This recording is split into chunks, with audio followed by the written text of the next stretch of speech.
Joe Rogan Podcast. Check it out. The Joe Rogan Experience. Train by day, Joe Rogan Podcast by night, all day. Big boss, huh? That one in the other room. You like his man bun? No. I've been trying to shave his head for 6 months. I don't like it either. Honestly. Why don't you get a pair of trimmers? You look like one of the guys from Mortal Gentleman. Kombat, that movie I just fucking watched. You look like one of those, Buzz that motherfucker and wear cool hats. what's the deal? Why are you growing it out so much? Roll the film on this. Yeah, we're going. Roll on it. Are Why? we rolling? Yeah, when I Yeah. walked in and I didn't even recognize him. I was Well, like, who's that cutie? Who's that That's cute how I girl actually over there? started working for Joe. I had hair this long. It's actually longer when I started working for him. There's something about when it gets all gray, though, that you're supposed to cut it real short. You can't have gray, long hair. Then you're either a drug dealer or you're running a cult. You do look like you sell coke. Is Not there like not a Pat moment? Riley. Is there not a moment in the morning where you're embarrassed that you have to put a little like tie up Every time. Every time. Why don't you shave your head? Just get some trimmers that like give you a little buzz. I want to do it. Why not? Because it's easy. I know. That's the thing. It's like you do. Like I shaved my head today. I just got the little trimmers. Buzz it Gave out. myself a buzz. It took about 5 minutes. I didn't. I know you didn't. That's what I'm saying. You got to put a rubber band in your head. That's preposterous. All right, look, this is the last I'll say about it. I'm being real. Okay. I love you. I'm not making fun of you. I love you because you too. know I love you. I love you too. But let me say this: What's up? do you do it because you think chicks like it? No. I just haven't been to a barber. Literally, I went to do it before the pandemic started. Yeah. We went to Vegas, and I planned on doing it in Vegas. Right. I just didn't get a chance to go that day. All right. And then we came back the next week, and like, there's no barbers available What a for. boring ass excuse. months. Let's go out and get lit up tonight and let's shave your head. Yeah. Come on, I dude. thought about doing it the last couple of days. I haven't Let's done it do yet. it here. I bet you they got a razor. Let's do it here, Nah, baby. I can't. Yeah. Let's make history right Yeah. now. Let's do some razor Not blades that in there. excited. Let's NFT your hair, Jamie. Okay, now we're talking. Yeah. Let's carve some lightning bolts in there and shit. Hell yeah, bro. I thought I have a pretty cool mullet if I cut it right now too, but that's taken by some people. Yeah, you don't want to step on Theo's toes. Yeah. Hey man, Jamie, I saw that mullet, man. Wait, you can't claim a mullet. You don't own a mullet. Theo owns the mullet right now. But he doesn't. He's like the mullet king of the comedy world. Yeah. In our comedy world, who has a mullet that can compete? Foxworthy was the original. Yeah, he had a mullet, right? Yeah, Foxworthy was the original mullet god. Who else has one? Any lesbian ladies? As opposed to what? Lesbian the old men? school, lesbian dudes. There's a couple lesbian dude comics. What is who had a mullet back in the day? I'm Did trying Larry to think. the Cable Guy have one? No. He always had a baseball hat on. Yeah. No, Foxworthy was the original mullet king. And man, if for some reason he pulled it off, he still looked cool anyway. It didn't matter for some reason. Well, he's got great jokes. That's what it was. See, if the great jokes jokes. are good, it doesn't. Nobody cares about all the If other your stuff. family tree does not fork, you might be a redneck. Yeah, stack a TV on a TV. Yeah. He was great, man. Well, I mean, he still is. I had don't know a- what he's doing. He had a shtick, and he was a really good comic. Mm-hmm. You know, like he had a lot going on there, and it was also like they figured something out with that blue collar comedy tour. There's like a whole untapped market. Yeah. You know. Yeah. He was kind of that was the first like click of. What's it? Oh, Jerry Seinfeld Kind mullet. of a mullet. That's like Yeah. an '80s cool guy look. Right. Yeah, they said it's a cross between a mullet. Between his mullet and chunky sneakers. Can I make fun of that? Can we talk about that? What? He wears like a suit coat and jeans and then like the biggest Nikes. He wears like the Nike Shocks all the time. He loves those. He loves those. Get this guy some Stan Smiths or something, man. It's so What's a Stan weird. Smith? Just the old school, just regular sneakers. okay. Just like Yeah. a dude. I never understood that about Seinfeld. He's dressed up, but he's dressed down. He wants to be like, I'm business, but still playful. Well, there's some guys who can pull off that the suit with a nice pair of sneakers look. Yeah. But those are chunky. Pull up the ones, the Nike Shocks. He wears those all the Yeah. time. They're just too big, and it just looks like a white guy from Long Island who wants to. There's a weird look, right? The Yeah. suit with sneakers on. It's not my. I just get on some nice dress shoes. Or by the way, they make dress shoes that are sneakers now. Right. They're like transitional. Yes. Yeah. Yeah. You can get both ways. Can I say that? Transitional shoes? They're trans shoes? Yes. Transitional shoes? You can say that. You're allowed Okay. to say that about I didn't know. shoes. Yeah, they're just shoes. For now. For now, yeah. But it might change. Don't assume the gender of my shoes, Joe. You don't know. Are there girly shoes? But right though? Aren't there? There's gender neutral shoes. How come when I buy shoes online that says women's shoes and men's shoes? Sizing. Right, but it says. But even still, because they Yeah, give but you that is man weird. sizes on there, don't right? they? Like a girl's, but why do they make girls feel like they have bigger feet? Because a girl's size 9 is a man's size 7. Why Correct. don't they just make it size 7? All the same. Yeah. See? Because like Chucks, like which are probably my favorite, that's what they do. They let you know, girls size 9, guys like it's the 7. guy's size 7. Right. Yeah. Yeah. So my size is 11. The girls would be that would make a girl feel like she's got giant ass feet. Well, It'd be a girl size 13. You know, like them basketball player girls, they must have like complexes. 20s, yeah. Yeah, because if a girl has a LeBron size foot, Right. right? Imagine. Well, probably nobody does, but if they did, huge. what does he have? Like an 18 or I don't some know. shit? It'd be a LeBron-sized girl, probably. Well, Yeah. what is like Shaq has like a 22. Yeah, 22. very big. Very 22. 22 is Okay, his. so a girl would have like a 24. Like what the fuck, That's man? massive. Leave her alone. 2 feet, 2 feet. I got to tell you, I'm not going to lie. I love when girls have big feet. You like that? Something so hot about it. Really? Big feet is crazy hot to me. I don't know why. I've always like especially when I was young. I like big girls with big feet. Wow. Yeah, I was into it. I like thick chicks with big feet. I had a thing for thick ankles for a while. Oh, you like ankles? Yeah, I dated a girl in high school that had thick ankles, and she was pretty hot. Where it looks like her calf just goes into her She shoe. just had large ankles for Right. some reason. She was sturdy. Yeah, she was grounded. She was pretty, beautiful girl, Right. but she had sturdy ankles. Was she a ball? Did she play softball? Did she play? No, volleyball? she did gymnastics, and Yeah, I think yeah. it was just the way she was built. She Right. was just, some girls are just sturdier. She looked like she might be able to put up a good fist fight against you. Yeah, she'd probably fuck you up if you Yeah. got her mad. Don't piss her off, dude. You ever see that video of the drunk girl in the bar? She's like short, but like really wide and fat, and she's throwing some dude around. She throws this dude around. He falls down. He gets back Oh, up. she throws him again. Have Oh, you seen yeah. that? I love I think that. it's on Snoop's page right now. I am such a giant fan of Snoop Dogg's Instagram. The best. I go there every day looking for nonsense. Him and Freddie Gibbs have the Oh, best yes. Instagrams by But far. doesn't Freddie Gibbs keep getting kicked offline? Yeah, all the time. They ban him for being too fucking funny. He always puts YPPO, white people, white people. Whenever some white guy's doing some, like there was a guy, he put up a video the other day of a dude at a hotel. It's like a Marriott Suites or some shit. And he's like, and he's recording him. He's like, why did you hit the computer? Why did you hit your computer? Why are you freaking out? And this weirdo white kid is like all like inside of himself, and he starts hitting himself in the face. Oh boy, Yeah, have you seen that? Yeah, it's not good. Fucking nuts. that's a disease though. That guy's got a mental something's illness. wrong. And he He's starts got- bawling, and the dude's Oh, like, "This is who works here, huh?" And then Oh, Freddie just boy. wrote "white people." I love that shit.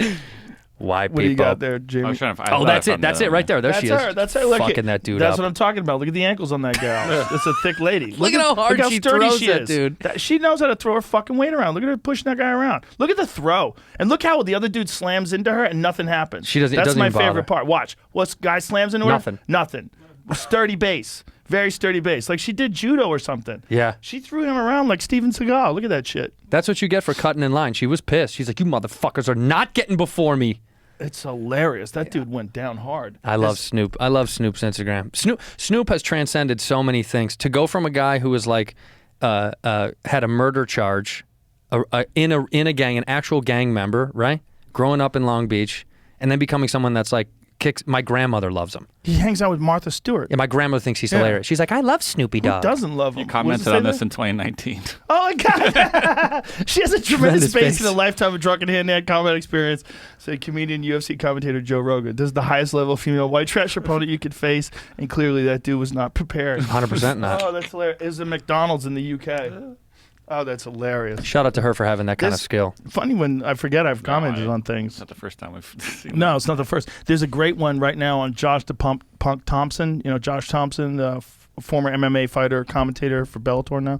He's got one on his page now where they're interviewing this lady, and she's talking about how this woman was supposed. The cops are talking to this lady. She's saying this lady sold her some crack, but it wasn't crack. It was actually plaster, and she wants her $20 back. And she's very upset. It gets better. She's telling the cops she was going to buy crack. Watch this, because it gets better. It gets better. Okay, keep so on me. Restart it because Okay. it went too far. bill. For what? For anything. I don't care. Whatever it's for, but she can give me my money back if she ain't gonna do nothing with it. Okay, were you planning to buy some drugs Yes, or I something? was. What kind of drugs were you wanting to buy? Rock. Rock. Yes, I was. You gave her $20 to I buy, gave her $20. She gave me some plaster. and now you want your $20 back Yes, I do. because she didn't supply you with crack cocaine. Well, if she shouldn't give me nothing, no plaster or nothing, she should have said no. What's going on? She come around here a while ago. It used to be some people live right over there that used to sell. Yeah. We were sitting out here on the porch in some chairs. So she said, y'all have anything to buy? I said, no, baby, we don't have nothing to sell. So she left one around the corner. Mm-hmm. Then she come back 10 minutes later, holler, give me my money back up. No, you ain't bought nothing from here. Don't disrespect my child. This is my child. Mm-hmm. I don't sell crack. I'm a prostitute. For what? What the fuck, man? What the fuck? Dude, that's the great. That was like What an M. the Night fuck? Shyamalan film. That was the greatest twist I've ever seen. I didn't see that coming at all. It was. I thought for sure. I'm a prostitute. What a good I drop. don't know. Don't respect my Don't respect my child like that. I'm a prostitute. Okay. Jesus Christ. I don't sell drugs. I sell this drug. Actually, that's a drug, ma'am. Ooh. I saw Cejudo commented on it. Cejudo said something on the side. I didn't see what he said, but Well, he had th- commented on the video. Whose there is- page was that? Josh Thompson's. Oh, yeah. There's a never-ending supply of those videos. I know, man. That's the beautiful thing about being online. It's like there is so much shit you can laugh at. All the negative shit online, there's more of that fun stuff. You just have to keep going and looking for it and get away from all the bullshit online. Just stay off Twitter. Let me ask you a real question because I Okay. haven't asked you. I saw that Jake Paul kid chirping at your boy DC. Yes. What's the deal? Well, he wants to make some money. No, I know he's a good very he's a clever good showman. fellow. But what did DC say to him? DC said, "Take my fucking name out of your mouth. I'm not a Fact, yeah, kid. I will right. fuck you up." And he was like, "Ikes." You know, like it's fucking former UFC heavyweight champion of the world. Yeah. That's not what you want. But you know? shout out, I will say, this fucking kid knows how making to money. piss everybody off. He's so good at it. Let me tell you something, dude. We were in Florida, in Jacksonville, sold out arena, and they were all chanting, "Fuck Jake Paul! Fuck Jake Paul!" He's filming it. Oh, he's loving He's got it. his phone out. Yeah. He's like, "Yeah." Because you know what he's hearing? Money. Jake Paul. Jake Paul. No, he's hearing cha-ching. Yeah, the whole time. Cha-ching. He's making so much money, dude. Now, he be said genuine. there was 1.5 million pay-per-view buys when he knocked out Ben Askren. I don't know if that's true. Wow. Dana White says it's nonsense, but maybe he doesn't. I mean, who has the fucking receipts? If he's telling the 1.5. truth, and you know, if he's lying, why didn't he say 2 million? Why didn't he say 3 million? Right. Why did he say 1.5? I mean, maybe he's telling the truth. If he's telling the truth, they made a fucking considerable amount of money, and that's bigger by more than double the very legitimate three title fight UFC card of this past weekend, because that apparently got 700,000 buys. Granted, these are 700,000 ESPN plus verified I know. absolute buys. There's no bullshit. Right. You know, this whole Triller Fight Club thing is like, you know, you got like rap music and a bunch of other shit, and you got this Triller company, which a friend of mine who works in finance explained to me what Triller was. The Triller event, now verify this, see if this is true. They were originally poised, they put together a company. I don't know if this is true. This is just what my friend told me. Right. That they put, and my friends were very smart. They put together this company because TikTok was about to be banned from the United States. And when TikTok was about to be banned, and Josh Rogan, the journalist, explained to us that clusterfuck, that they almost had it banned, but then they tried to capitalize on it and make money and sell it to Oracle. It was this crazy shit. But anyway, when Triller was set to take over, like, hey, we're the new TikTok. So they got a bunch of money together, and then the Justice Department or whoever decided not to ban TikTok. The thing fell apart. TikTok's still here. So then they said, we're going to put on fights. Huh. I don't know if that's true. Close. Very close. It was already an app going around that was like a very small competitor to TikTok, based almost just on like hip hop music only. And then they expanded into video, other stuff, and then that happened. They like were used because they were the only like U.S. competitor. So then they negotiated a deal with Mike Tyson to fight Roy Jones Jr. Right. And that was this gigantic, huge fight. That got over 1 million buys, I believe, right? I think so. I think That's that was. huge. I think that, and I believe that. I mean, everybody wanted to see what the fuck was happening there. And then Mike Tyson recently said he wants nothing to do with them. He's not doing anything with them anymore. Why? He's done. Did something happen? I don't know. I wonder. The money mean, wasn't. Something happened with the money. I have no idea. Maybe he got a better offer somewhere else. Maybe they didn't do him justice. So was the app like, Jamie, is the app like how TikTok is, where is that what it was? Like you upload videos and all that shit? I think like, the rapper DaBaby. I was going to say that wrong, but You sound like my dad. sounds so white. well, that's how you. The rapper I was going to DaBaby. say the rapper. I didn't want to DaBaby. like stutter over the words, but he was using that instead of TikTok, and that's Yeah. how his songs were getting big like a year or two ago. Oh, Triller. He was using And Triller. I feel like people were telling him you should be on TikTok, and he's like, "Fuck that, I'm using." Well, Triller." and the reason that the TikTok thing was going to get curbed was because they believed that it was because it's a Chinese app, so they're Exactly. like. But the TikTok that we use, their servers are all U.S. servers. That's why that was gone away. I'm almost positive that's what I heard was our TikTok that we use here from our. So it's our government spying on us. Correct. So it's not the Chinese government. Correct. So we're okay. Yeah, they're okay. It's not communist. It's okay if it's us. Yeah, you guys can't do it, but we're going to do it. It's all so wacky. You know how So- people cover up their cameras on their laptops? You know, do you do that up there on that laptop? Do you have like a? Yeah, I do, but I open it up when I jerk off. Me too. I have to, and I Come stare watch. right into it. Come watch. And I go, Joe, Woo! Joey Biden. Woo! Imagine. I never understood that. Like, this is recording at all times. Yes. So what's the difference? You're going to cover up your camera? They're all listening to you the whole time. There's a lot of things that could record you at all times. Fine. Yeah. What are you going to do? Just don't be a piece of shit. Just accept it. Just accept that they're going to get you. Well, I mean, who is they? And if they do get you, then they have to admit that they've been doing this the whole time Yeah. with no warrant. We've been but that's recording. the thing about the Patriot Act and the Patriot Act 2 and all that jazz. They can just sort of randomly decide that you're a threat to the republic. Totally. Yeah. Could you be a threat to the public? Well, the White House commented on what I said about vaccines. It's so funny. Fauci hit you up. Well, he didn't hit me up necessarily. He disagreed with me. Right. Yeah. Yeah, I got vaxxed up, baby. Did you? I got one shot in the arm. But didn't you already get COVID? Yeah, I had Rona. I had it in October. So why did you get a vaccination? I'm a sheeple, dude. Part of the sheep, dude. I wanted it. Because my antibodies, I think, were gone. The last time we got tested for antibodies was 3 months after. And they said they were there, but they weren't super strong. So you're scared. Yeah. What'd you get, the Johnson & Johnson? No, dude. I'm a Derna mama. You only got one, though. Yeah. Why didn't you get two? Because my second one is in like 2 weeks or a week. They have to okay. spread you out a month. Yeah, 21 days. Right? I got it. Nothing, no, I don't know, man. The whole thing, like Corona for me was weird already. So I was like, I don't know. I'll just do that thing to not have it again. I bought into the system. I'm a sheep. Well, it's not being a sheep. I mean, there's some legitimate science behind this. It's Yeah. not. This is like the thing about this whole thing. This people being upset at me. I didn't say I'm not an anti-vax person. Right. In fact, I said I believe they're safe, and I encourage many people to take them. My parents were vaccinated. I just said I don't think that if you're a young, healthy person that you need it. Their argument was you need it for other people. So you don't transmit the virus. That makes more sense. So I'm That's- a young. but that's a different argument. That's I'm a a different young, conversation. not so healthy person. You're not that young. Okay, Joe. Thanks, man. You're not. Okay. If you were a hot chick, Then you'd say I was young. I'd be like, you're on the ropes. Am I backed up a How little old bit? are you?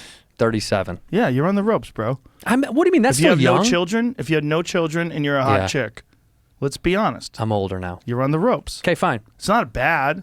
I'm getting older. I'm old as fuck. Yeah, you are. Okay, yeah. I'm 53. I'm old as fuck. I'm I almost know. 20 years older than you. When we celebrated So- your 50th birthday, we were in Detroit. Where were we? I forget. And it hit me hard that you were 50. Yeah. I was like, oh, my friend is 50. And I was starting to plan your funeral. I was going through all that stuff. I was like, what are we gonna do? But honestly, it doesn't bother me. No, because why? Because you're in such a great stride of Because your I'm on life. fucking steroids.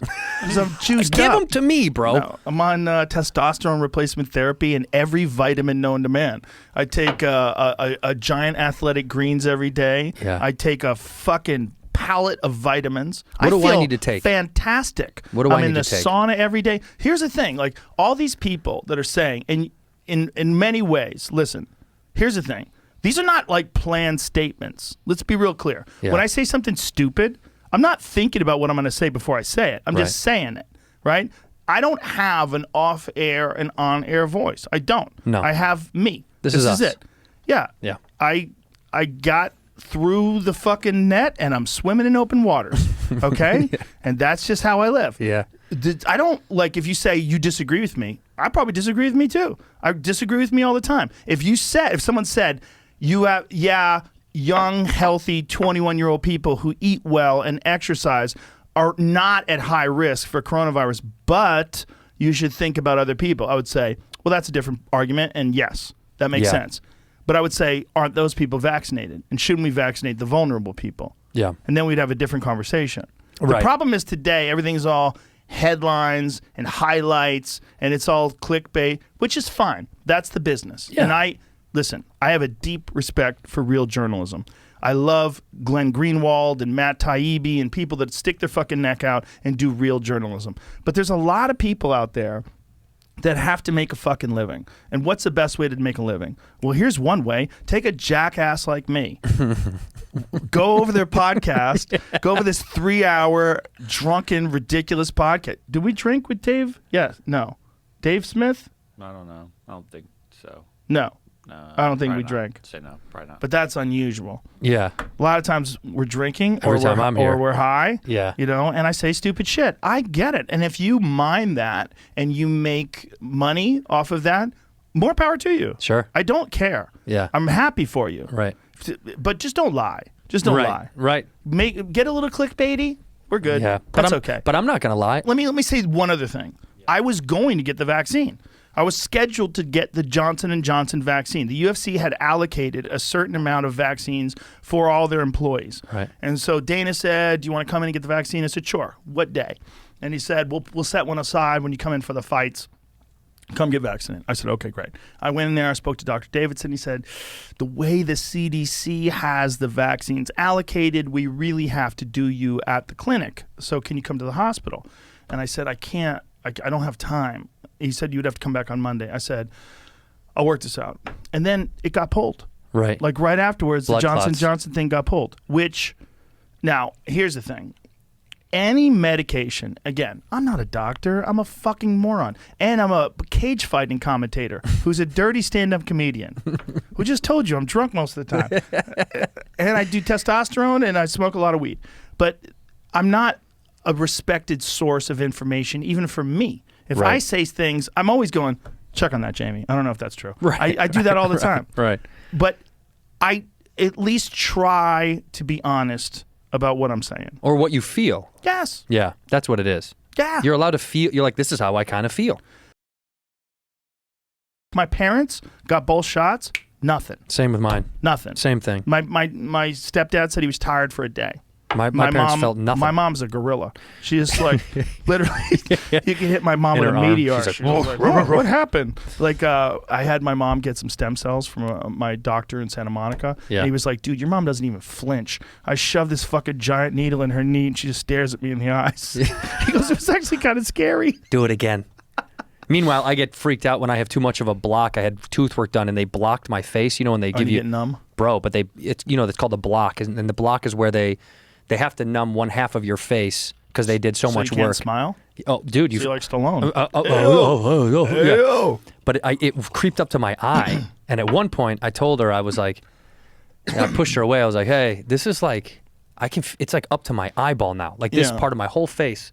She's like, yeah, I gave you the full block. I was like, why'd you do that, lady? Yeah, I go, that was too much, man. My fucking eye was like twitching. And even like that, I was such a bitch about that. I was like, and I learned, by the way, when they block you, they can only do one half of your mouth at a time because apparently they used to block both sides if they were doing a lot of dental work, and people would bite off their tongue. They would sever they'd go home and eat within an hour. And not know you were chewing right through your tongue. And I was like, how often that happens? She's like, thousands of times. Oh. People would bite off their whole fucking tongue. I was like, no way.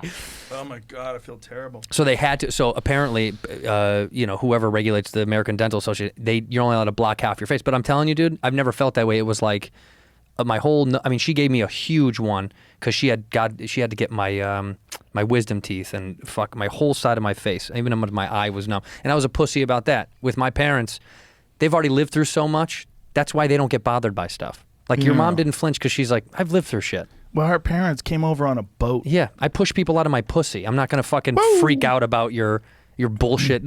I think our parents are just too tough. They've lived through. My grandmother's 90, and when she traveled during Corona to see her sister, And I said, Nana, aren't you a little scared? And she was like, no. My wife's grandma was skiing when she was in her 80s. Didn't give a fuck. Why? They lived through it. Yeah, they already did it. They're like, dude, they were like, I was before color TV. What the fuck do you mean? Like, for all TV? Yeah. Fuck color TV. Yeah, they were just the idea was just like, nothing matters.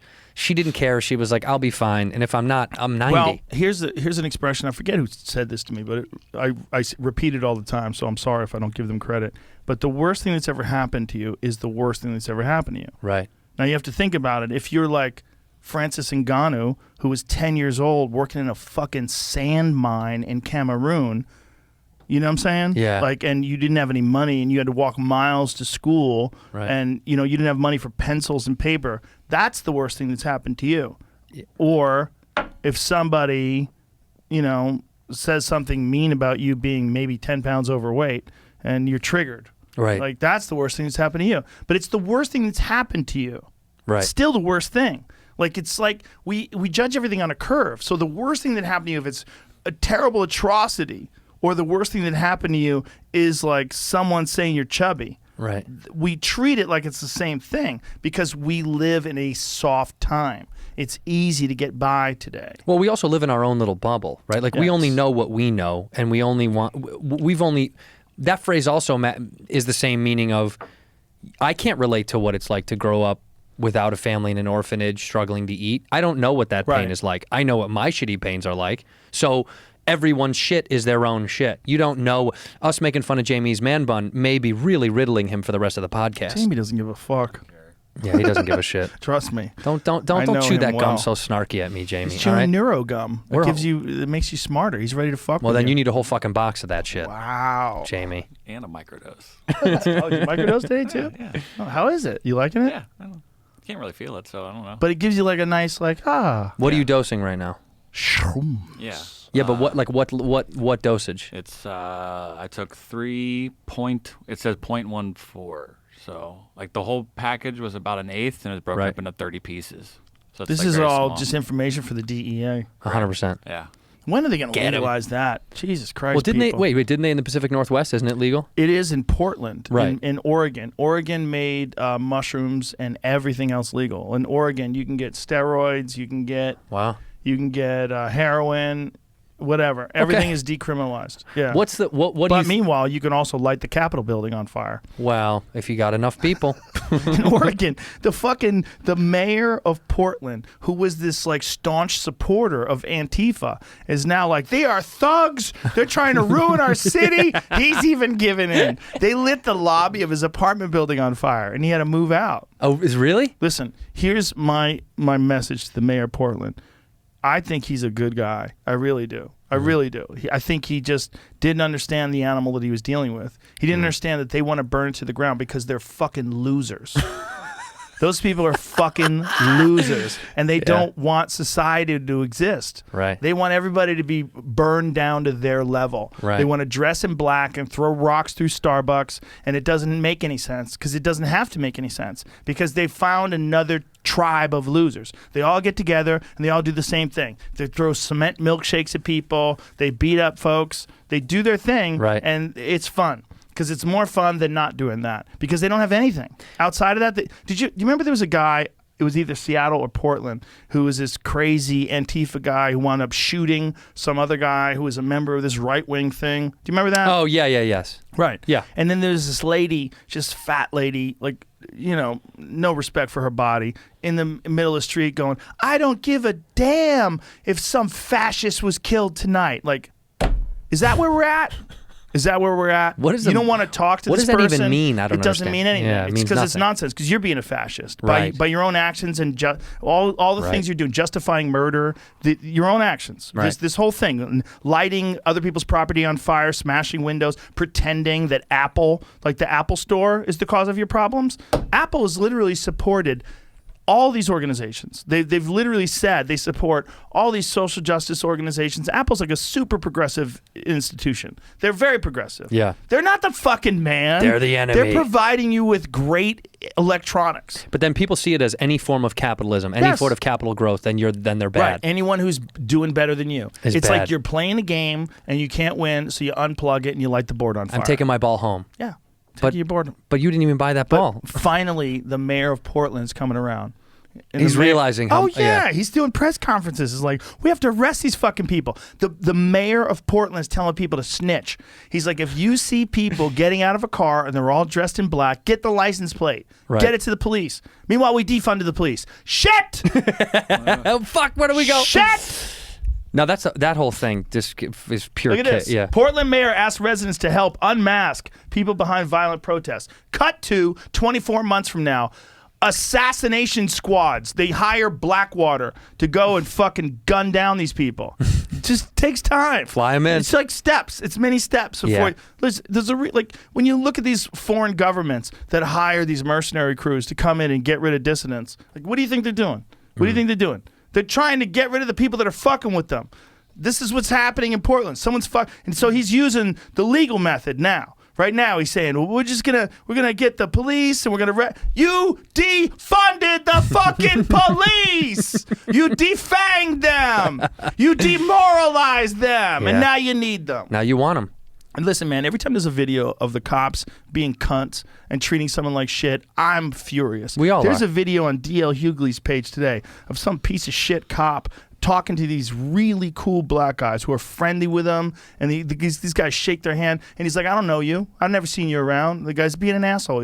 He goes, this is my city. Like, the guy literally says this. So he's just a cop who's just an asshole. You don't even need to see this, but go see it if you want to. Right. But it's just a guy who's a dick, and he's being a dick to some guys who are being pretty friendly with him. Right. Whereas another cop would be like, what's up, gentlemen? How are we doing today? What's going on? And everybody would be all right. Yeah, you know what I mean? The problem is there's the problem that I have that I see all the time is there are these cops that have always existed, that will always exist. That, by the way, for people that don't believe in this kind of shit, that are like, this is that's fine. They've been talking about this for years. I mean, "Fuck the Police" was a real anthem. They were coming straight from the underground. They were saying it because they meant it, not because it was fucking for selling records. They meant that shit. Yes. When they were saying these guys won't stop fucking with us, the reality is there's assholes in everything, right? And the cops get empowered. So a lot of guys that are assholes that are cops, which is not all cops, obviously, these guys they've been empowered for so long to treat people the way they've treated them, so they get more and more and more because that's okay. Yeah. That's okay for them. It's like this is how they have to deal with people, so they find it to be okay. The problem is, I wish there was more videos of good ass fucking good cops doing good shit, helping community. And there's a lot of them out there. You know, there's a great video from Flint last year during the George Floyd protests where this one cop says, "Hey, we're gonna walk with you guys." Yeah. You know, he says, "We're with you. You know, we don't advocate police brutality, and we're with you." And they all hug each other. Yeah. It's fucking fantastic. We And need they all, more of that They all shit. walk together. You know what, man? Cops dealing with crime is like, let's say you have a forest filled with dry, old trees that will light on fire easily, and say, how are we going to take care of these forest fires? Here's a garden hose. Good luck. Right. That's what it's like. Like, no. The thing is the dry trees. The thing is the conditions. The thing is climate change. The thing is, like, what is causing the fires? Right. That's the thing. The thing is not a fucking garden hose, right? So these cops are left in this unthankful position. If you're a cop and you are working in any place that's got a high crime area, it's like you kind of reach a point of futility after a while where you realize you're not going to fix this. You're not going to make a real impact in the community. You just want to survive and get home to your family. Right. And I think they get jaded. Of course they do. I mean, I have cops in my family. It's just the problem is it's so easy to throw out the word racist. That's like an easy thing to say. And that, you know, that, like you said, all the LAPD is all racist. You can look up the stats on it. I think it's like 70%, 60-something percent of the cops in LA are Latino. So it's like there's this idea that like all cops are white racist bigots. You're like that's not real. But it just gets skewed down by the loud people going, every cop is a racist piece of shit. Here's why: every racist cop is a racist. Yeah, of course, of course. So if you run into them, you're like, God damn it, another one. They're all racist. But I mean, that's the thing. It's like there's so many other people that work in law enforcement, friends and family, people that I know, that are really good people. They're just trying to help a fucking community. And I don't know what the incentive for them to stay is. If I'm a cop, I don't know what the incentive is anymore. I'm scared of getting shot at just because I am a cop. Of course. I'm scared I'm scared to really do my job, quote unquote, whatever that's become now, because I don't know what's okay and what's not okay, right? You could follow protocol, but any cop will tell you there's a way that they deal with relationships in communities that we don't know about because it's not in the handbook. Right. Right. So there's so many misnomers in how these relationships coexist, but to blanket it all and be like every cop's a piece of shit, every cop is racist. What's that? ACAB, all cops are bad. You're like, you can't say that about anything. You can't say everything is everything. But when you're accustomed, if you grow up in a community that's riddled with crime and gangs and drugs and violence, and you're accustomed to cops being cunts, then you feel like you have to say that. I get because that. all the interactions you've had with cops have negative. been bad. Yeah, it's like fool me once, shame on you. Right. Fool me twice, shame on me. Fool me 50,000 fucking times. Like, Jesus Christ, these cops are assholes. Well, sure, I know, but also then that it's also the community. Then we need to have a discussion over the systemic issues and the community Yes. issues. Right, but those don't get addressed. That's the root of the problem. Right. The root of the problem is, unlike you or me, some people grow up in the worst fucking neighborhoods on earth. Right. And there's no effort whatsoever on a federal level to eradicate that, Right. to fix that, to make these places safer, to make these places more comfortable for these people. What we have to do is figure out, well, why are these neighborhoods, whether it's the south side of Chicago or whether it's Baltimore or Detroit or what, you take the most fucked up neighborhoods in our country and go, why are they still like this? And how come we haven't fixed that? Right. I said it before, I'll say it again. You want to make America great again, air quotes? Fix the neighborhoods that are fucked. Make it Right. so we have less losers. Like, what makes a loser? Well, one of the things that makes a loser is you get it, like, if one person gets 4 aces and the other person gets 2 cards and they're both ones, or it's a 1 and a 2, you ain't doing shit with that, right? You can't win. It's not fair. Yeah. It's not fair. And Right. that's the reality of birth in this country. Now, some people that got given a shitty deck of cards also have, like, maybe some talent in music or some talent in comedy or some talent in athletics, and they figure their way through. But for every person that figures their way through, what it's like, man? Remember open mic night? Yeah. Remember when you first started? Yeah. How many fucking people made it out of there? I mean, 2. 2? Yeah, 3? 3, yeah. Out of what? Hundreds? Hundreds. And hundreds of people? Yeah. Well, multiply that times, like, what the fuck ever, thousands. That's what it's like growing up in a terrible neighborhood. For every one person that gets out and becomes some sort of an NFL superstar or some rapper or a comic, how many of them fall into a life of crime and Right. wind up being incarcerated? How many of them wind up falling into this trap that they can't get out of? Right. Well, because it's so difficult to get out, and Yes. even when you do get chances to get out, Yeah. it's still going to eat you alive. Because I mean, Exactly. you know more than anybody knows, money is power, and money is scary, and money can change you, and money is vulnerable. Money makes you more vulnerable. So when you have no money and you get a little bit of money, that can also fuck you up just as bad. It's a scary thing because you've never had money before. That's why the NFL, the NBA, and all these places, they're trying to have these programs at a younger age to teach these kids not to go fucking throw away the money, because there's no guarantee over that shit at some point. Well, the NBA has less of a problem than the NFL, in my opinion, because the NFL also has head injuries. Well, yeah, right. There's Head injuries make you really impulsive. They make you wild. Yeah.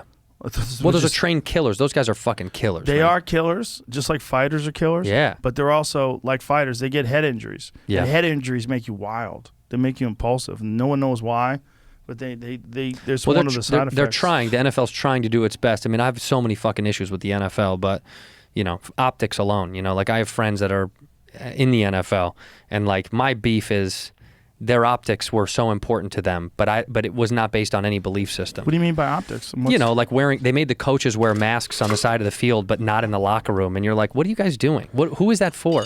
I just didn't buy. So to me, they care so much about the viewpoint of things. But everybody has to do that. Yeah, They do that because it's well, it was it's but a it was the giant same problem. organization. But I know it's bullshit. That was the same problem with them taking a fucking That was the same problem with what is it called? Kneeling during the anthem that they had a big fucking deal with. It was just such a crock of shit. They don't really fucking care. My take on that was like, Cheers. Cheers, my brother. My take on that when I was talking to Ben Shapiro, I'm super supportive of taking a fucking knee. Yeah, this is what I said. I said, isn't that more respectful than standing there? It's the most American thing. One of the Taking a knee is like, it's more respectful. One of the rights of the fucking flag, you can look it up, is the right to protest the flag. So they fight for the right to protest our flag. Yeah. That's our greatest thing about this country is you can disagree with your fucking government.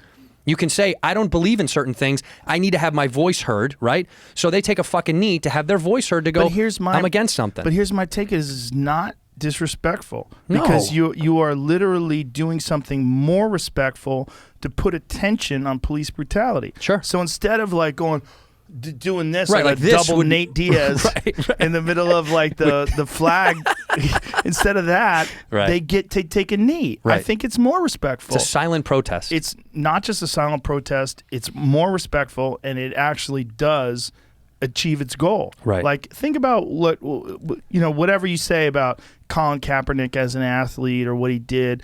What that guy did, for sure, was highlight this ability to protest and make people even more aware that these athletes were talking about it. Yeah. That these pro NFL athletes, top of the food chain athletes, were talking about police brutality, and he decided to do something about Yeah, it. it was important. By the way, this will always go down in history with athletes that do take public stands against things, right? I mean, Sure. Muhammad Fucking Ali at the was Olympics when Right. those dudes held their fist up. right because they believe. And by the way, now that's looked at in such a glorified fashion. Exactly. It was controversial at the time. Ali was the same way. How much shit did he get? Trying to be a part of the civil rights movement, and people just fucking hated him for changing his name, and he got Yeah. all this shit for that. Now you look at him as a hero to a community he gave people a fucking voice. Exactly. We just need to, My parents were hippies. Yeah. And when I was a kid, they didn't watch sports, but they wanted to watch Muhammad Ali when he defended his title when he tried to regain his title against Leon Spinks. When Leon Spinks had beaten Muhammad Ali, and then Muhammad Ali had a rematch with Leon Spinks, my parents wanted to watch. And I was like, I don't remember how old I was. I was like, it had to be between 7 and 11 because we were living in San Francisco.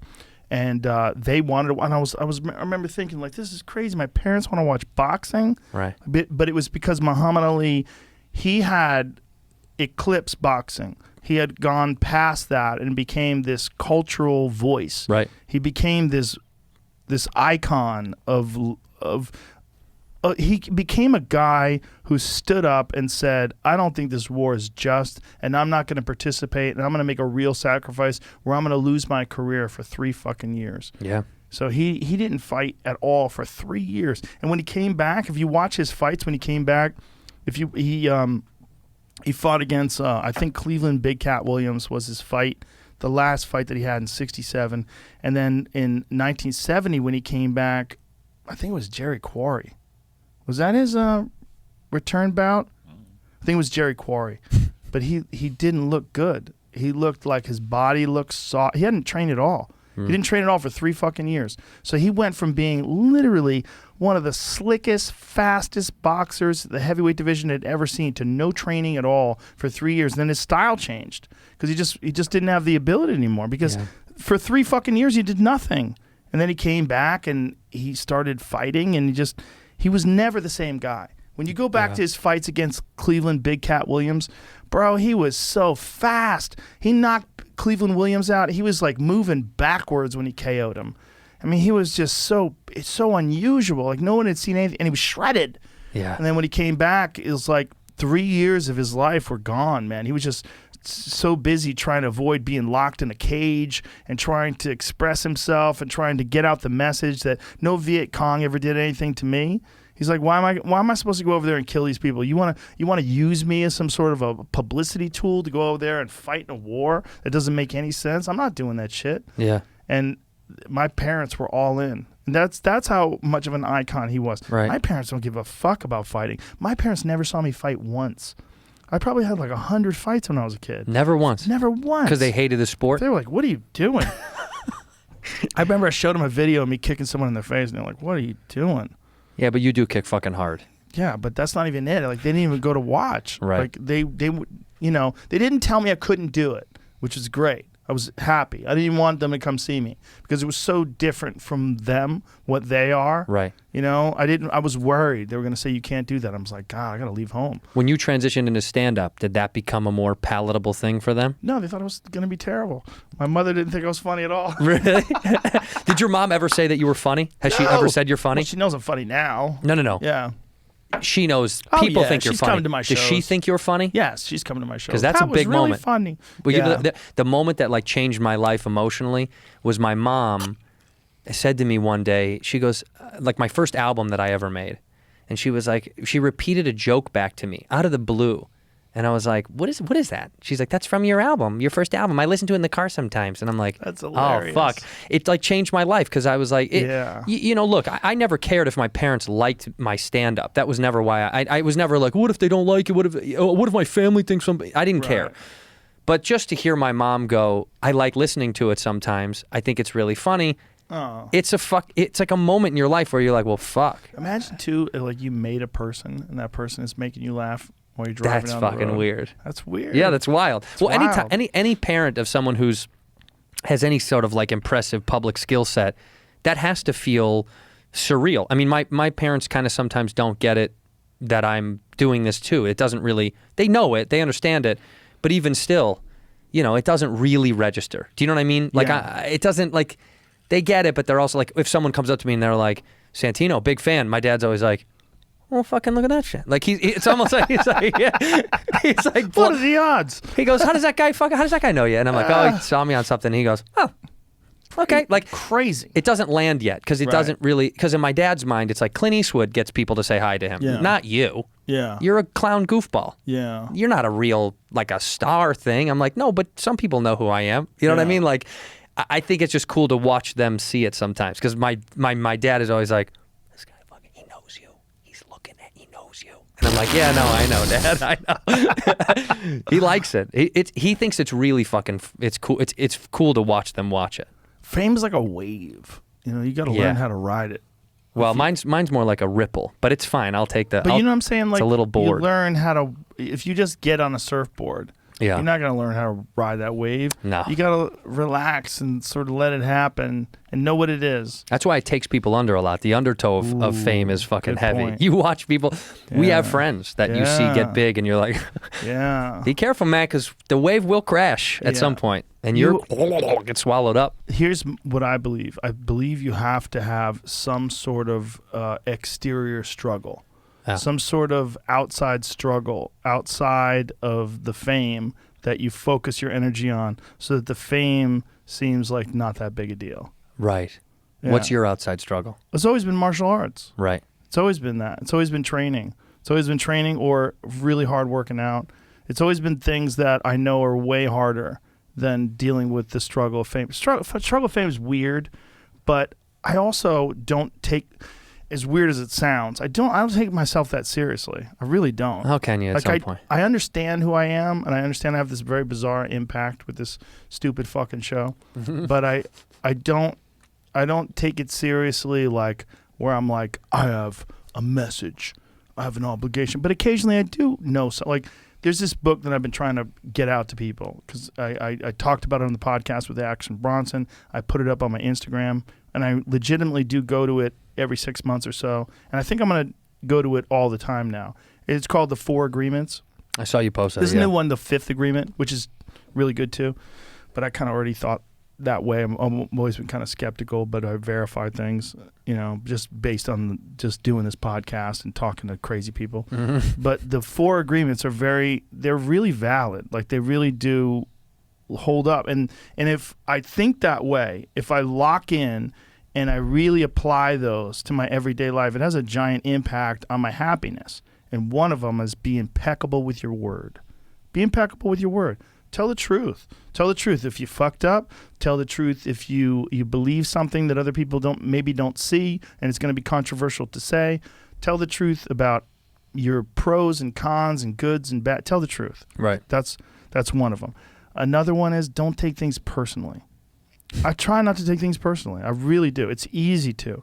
That's one, like when people dunk on you online and people shit on you. Like sometimes it's people that have been on my podcast and I'll see them shitting on me online, or someone will tell me about it and I'll go, If I see him, I'll give him a hug. You know, I don't have Right. time. I don't Yeah. have time. You know, it's just So like tell the truth. Don't take it personal. don't take it personally.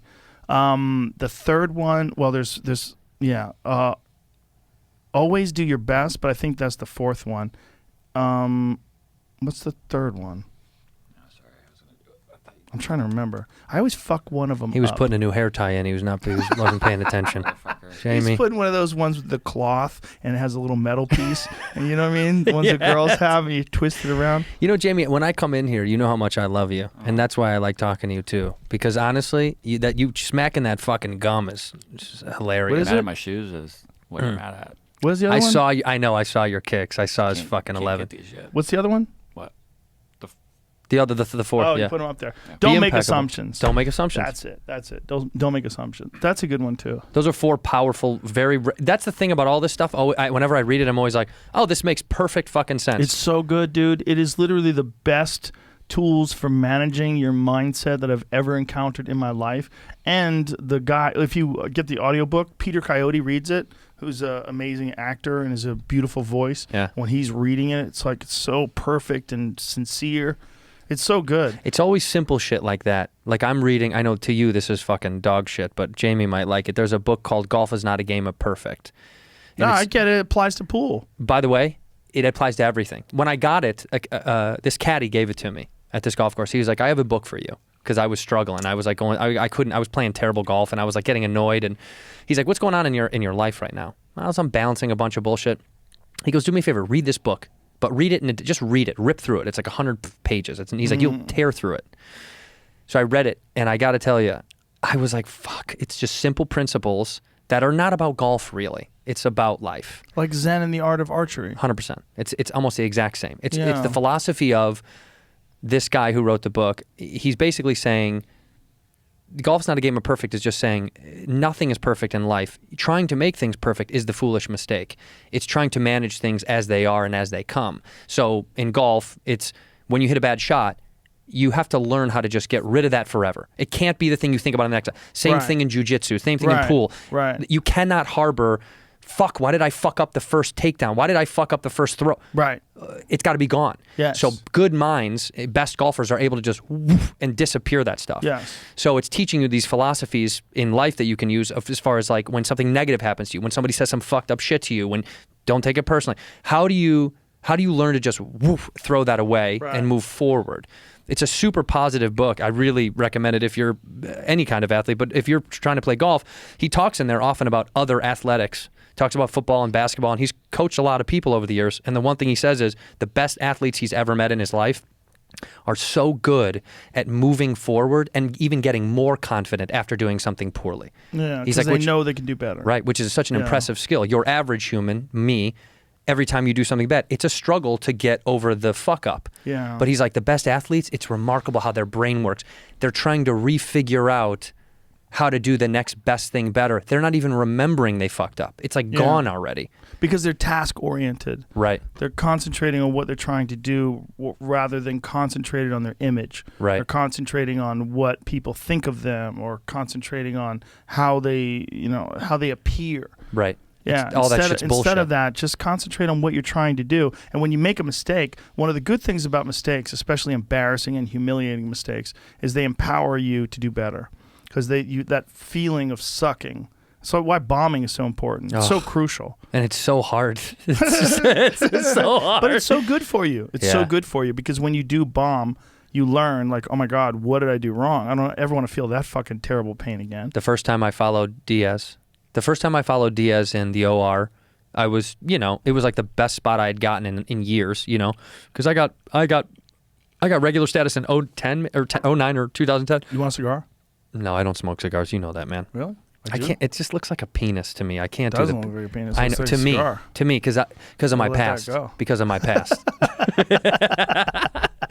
When I followed Diaz, bro, I bombed so bad in the OR, and Joey was pumping me up afterwards and was so fucking nice to me, because he knew that I was bummed about it, and he was like, "Oh fuck these cocksuckers, this room was whacked tonight," and I was like, fuck you. He lit the room on fire. You know what I mean? But he was so nice about it that it just kind of like, It helped. It helped get over the pain of how hard I fucking ate shit in the OR. I mean, it was just so tough to follow him at the time. And then you learn.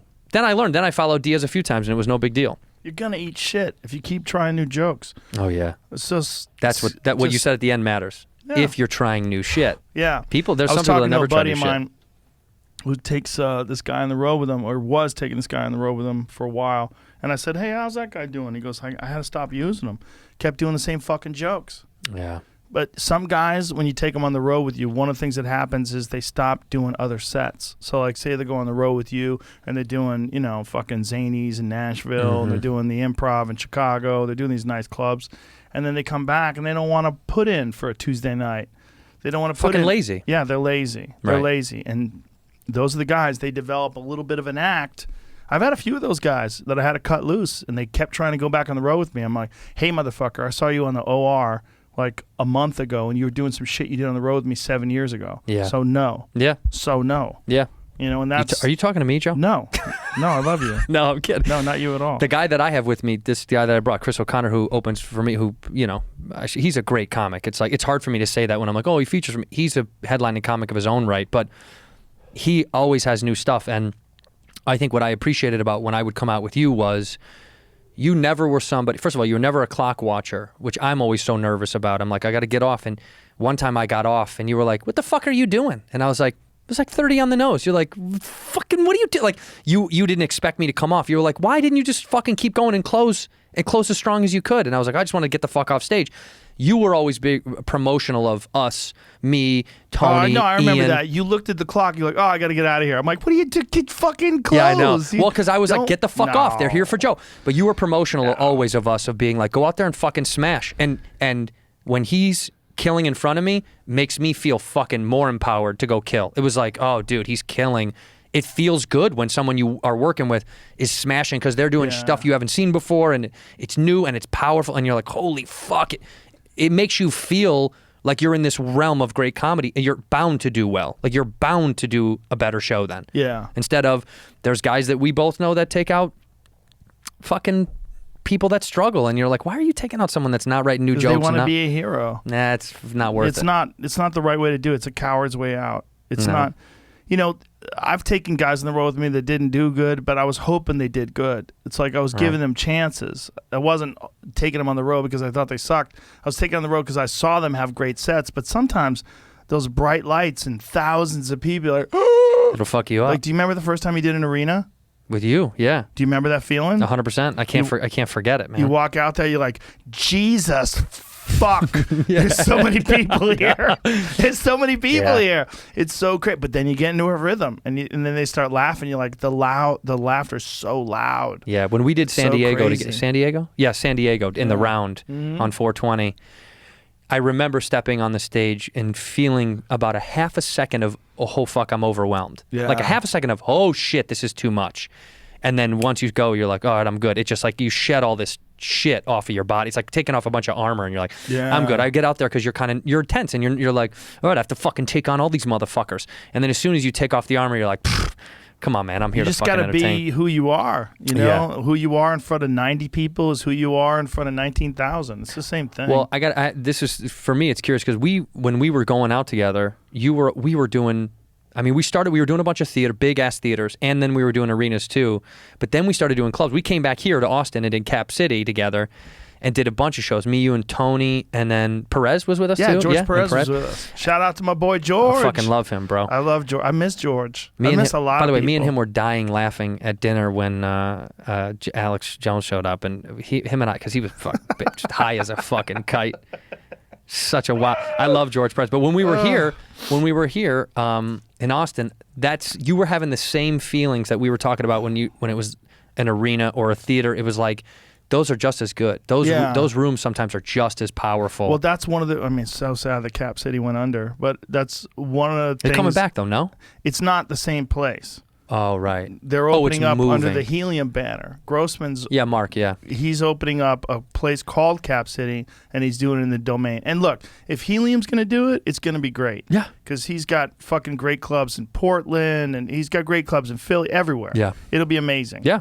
I don't know why they didn't just call it Helium. Like, you don't need to call it Cap City, but I guess they just wanted I talked to him on the phone a couple of weeks ago. He said he wanted to retain the name for what it's done for this community in this city, what it means to Austin. That's nice. Which I understand That's exactly nice. why. I think it's almost paying homage. I think it's tipping the hat to, like, you know. Yeah, that's nice. It would kind of be like if somebody fucking clipped over the store. You know what I mean? It'd You be gotta let weird. it go. It's the store Yeah. until it's not the store anymore. You know, How it's long like, is it the store though? Well, you know, opening up a club out here, I thought for a while about doing a store out here. The Comedy Store in But I was Austin? like, that's not the store. Ari talked me out of it. He's one of the reasons why. You He's listen like, to Ari?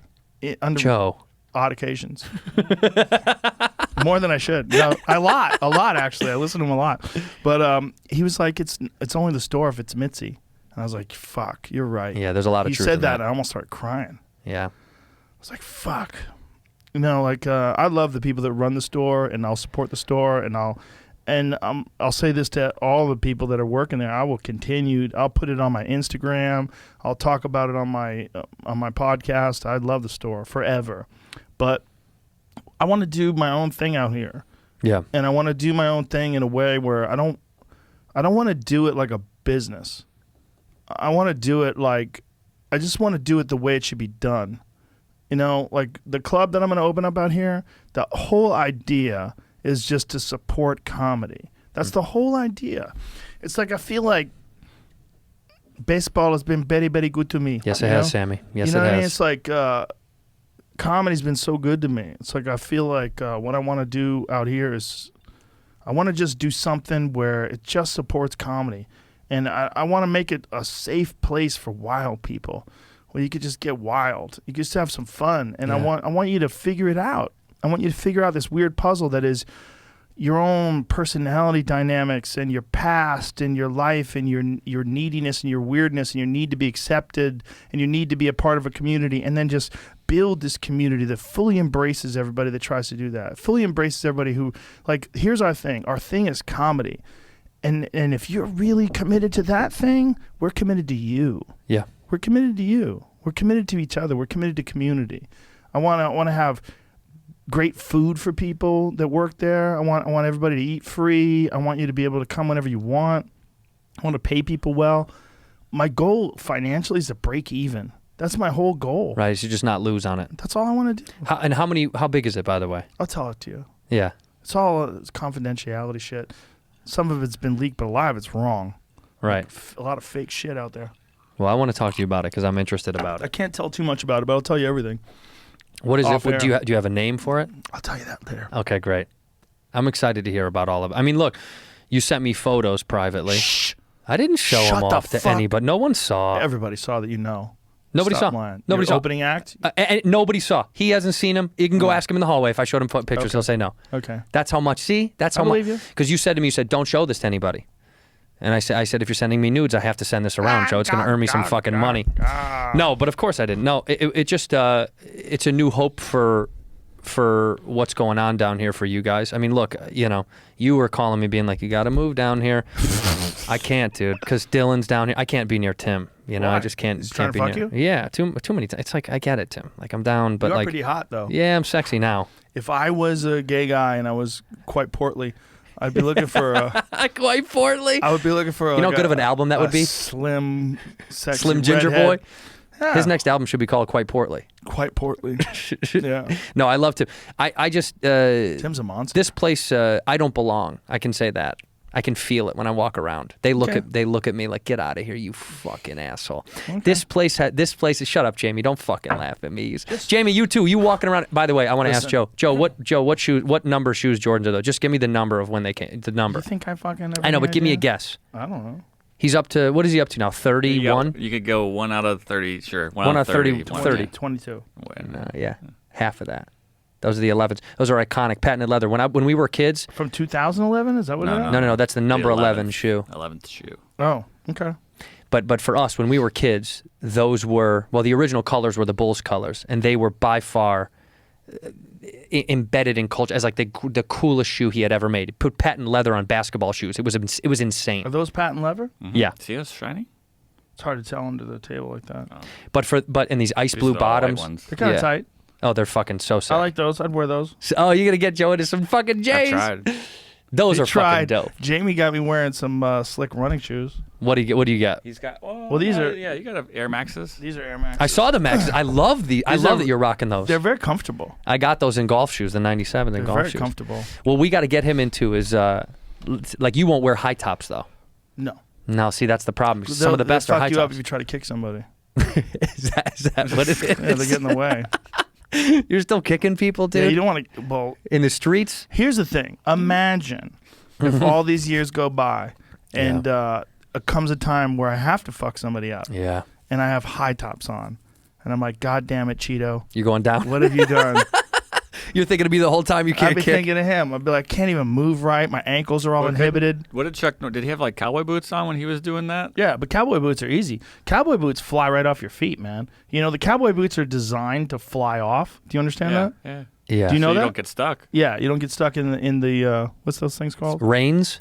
No. No, that's Stirrups? Nope. Yep. there you go. Stirrups. Yep. Stirrups. Yeah. So Hey, the way man, I know a cowboy little bit of boots Texas work, talk. they slip on and slip off. So if like a fucking horse is taken off and you get like flung off, Boots your off. boot just goes flying off. That's like when you see someone getting a motorcycle accident, their shoes always come fucking off. That's the first thing that they see is shoes. There was a dude on TikTok, had his rear view camera, and he was like talking to it, and he's like, look at how this asshole's following me so close. This bike was like kind of getting up on him. This Yeah. heavy traffic. There's nowhere to hits the go. brakes. Dude, he smokes him. His shoes go, all you see is his shoes go over the front of the car. Bro, that's so rude. It was- Why do people do that?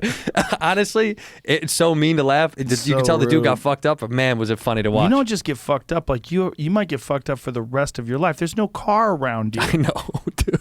I know. You It was have nothing awful. protecting you. It was awful. Well, I was talking to my buddy the other night about that. He's riding around. I was talking to Norman about it too, about bikes, and he rides around New York without a helmet. I was like, "Are you out of your fucking mind?" He is out of his fucking I mind. was like, "Wear a now. helmet, you fucking But idiot." he likes being thrilled by Yeah. like this idea. I of, like the danger. living on the danger. I'm gay. Hey, Hey, you can't die if you're gay.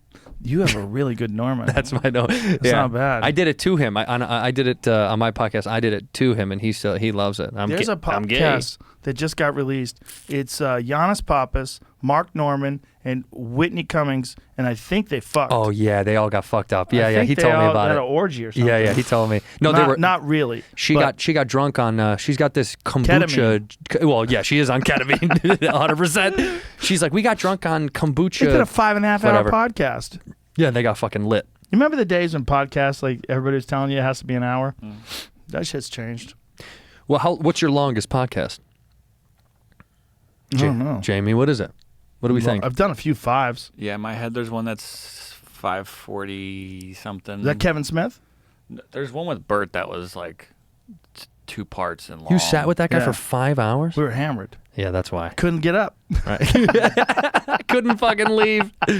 I love Bert. I could talk to him for days. He's shooting his movie right now. Yeah, isn't that amazing? The Machine. Do you know how many douchebags came out of the woodwork and were contacting Bert hoping for a spot in that movie?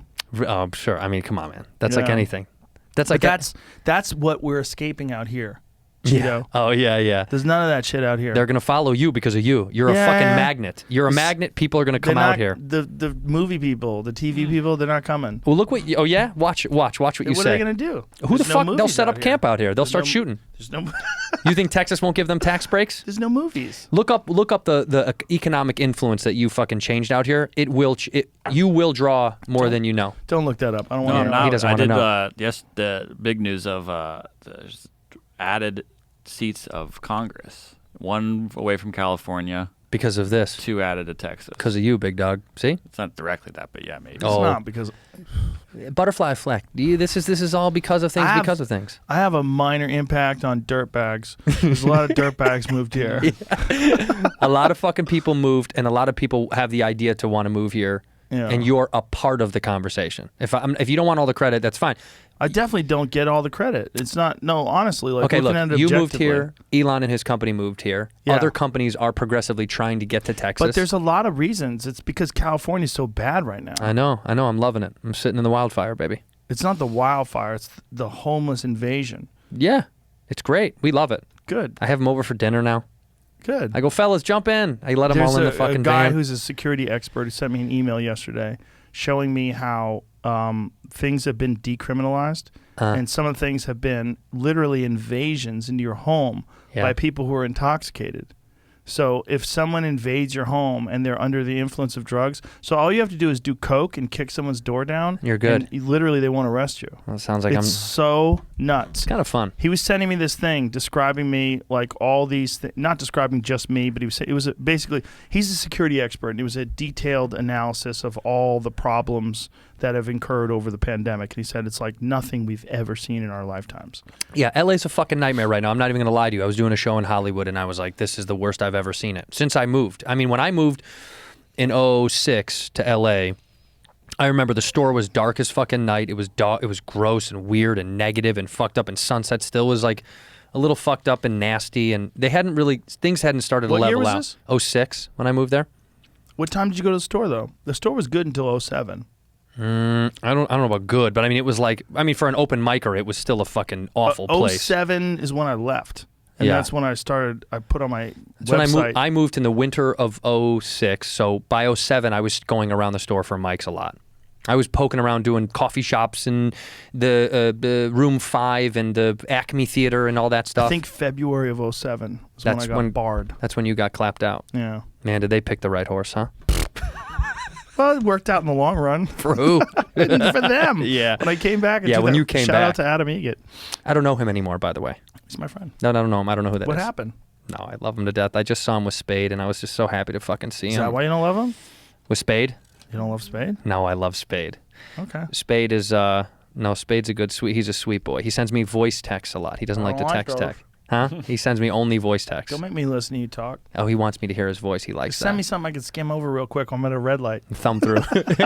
Well, I'm driving. I'm always reading when I'm I driving. don't read when I'm driving. I do, man. Fuck it. I don't. I You get gotta mad have a at little people. risk. I don't fuck around. I have Apple CarPlay, and I never read text while I'm Please, driving. you got a fucking car that drives itself. What do you care? The Put it- Tesla? Yeah, put it Yeah, on auto I and don't- ride. I don't ever let it drive Also, I itself. want to make fun of you a little bit because of this. You're driving that a lot, I've heard. You're a big Tesla now. I love it. I know, but you're Why are my you making fun of it? because you're a car guy. You can't just go all full in on the Teslas now. I can do whatever I want. No, you can't. Why are You you got saying this that? fucking Hennessy. We still have to preserve Nobody some car even knows guys. about the Hennessy. Shut the fuck up. No one knows. No one knows. I'll tell you everybody. I bought a TRX. He calls it a Mammoth, which is ridiculous. Tight. But I talked to John Hennessy, and he told me that the problem is that Hennessy, like when they tried to like come up with names, like a lot of them were already taken. So he has the like for the Raptor, he calls it the Velociraptor, and he jacks up the horsepower. I like that. The TRX already comes with 700 horsepower, and he made one that has 900 horsepower. It is the fucking dumbest thing I've ever driven in my life. That's my truck. It's awesome. It's so dumb, dude. It's so dumb. It's what it should. In the best way. It should be dumb. A It's truck so is dumb. You should need a dumb. If you're gonna have a truck, make it dumb. Dude, it's as fast as a Porsche 911, and it's a truck. It's shocking. Like when you hit the accelerator, it's shocking. It's kind of like the Jeep Trackhawk. You know about the Trackhawk? Yeah. That's Yeah, a sexy same deal. fucking car. Right. It's the same engine, right? It's the Hellcat engine. Yeah. That to me is. I drove a Hellcat before they were ever even released. Shout out to my friend Matt Farah. I had one on my Comedy Central special from 2014 when I filmed it at the Denver Comedy Works.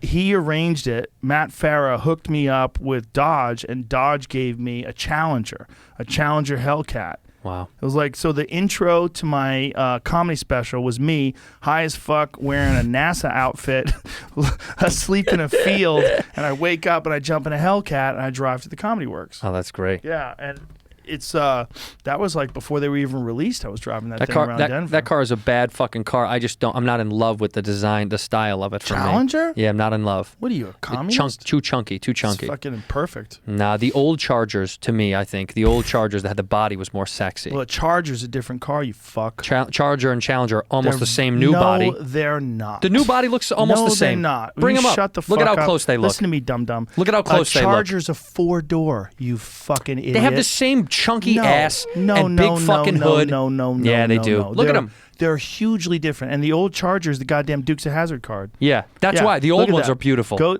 show a picture of the 2021. Just the number of doors is the only thing that's the Go difference. to images. Go to images. The there, most Jeremy. obvious difference is the door. Fuck. What are you That's it. talking about? They're very different. Just big fat chunky fucks. That's Shut all they your are. Mouth. Look at those chunky One of them fucking looks pieces beautiful. of shit. The other one looks like a cop car. The one on the Chunky right is the pieces of shit. Challenger. Fuck 'em. The one on the right here is the Charger. That's what you get if you have kids and you still want to pretend you have a fucking family car. Fucked up chunky cars with these. And look at these door. Look at that door panel. Look at that bullshit indentation. You're such a criminal. And look at the butt on the back of the fucking of the should go to Challenger. jail for this. Fuck this. You should Fuck go to those jail for cars. this. Fuck Dodge Chargers and Challengers.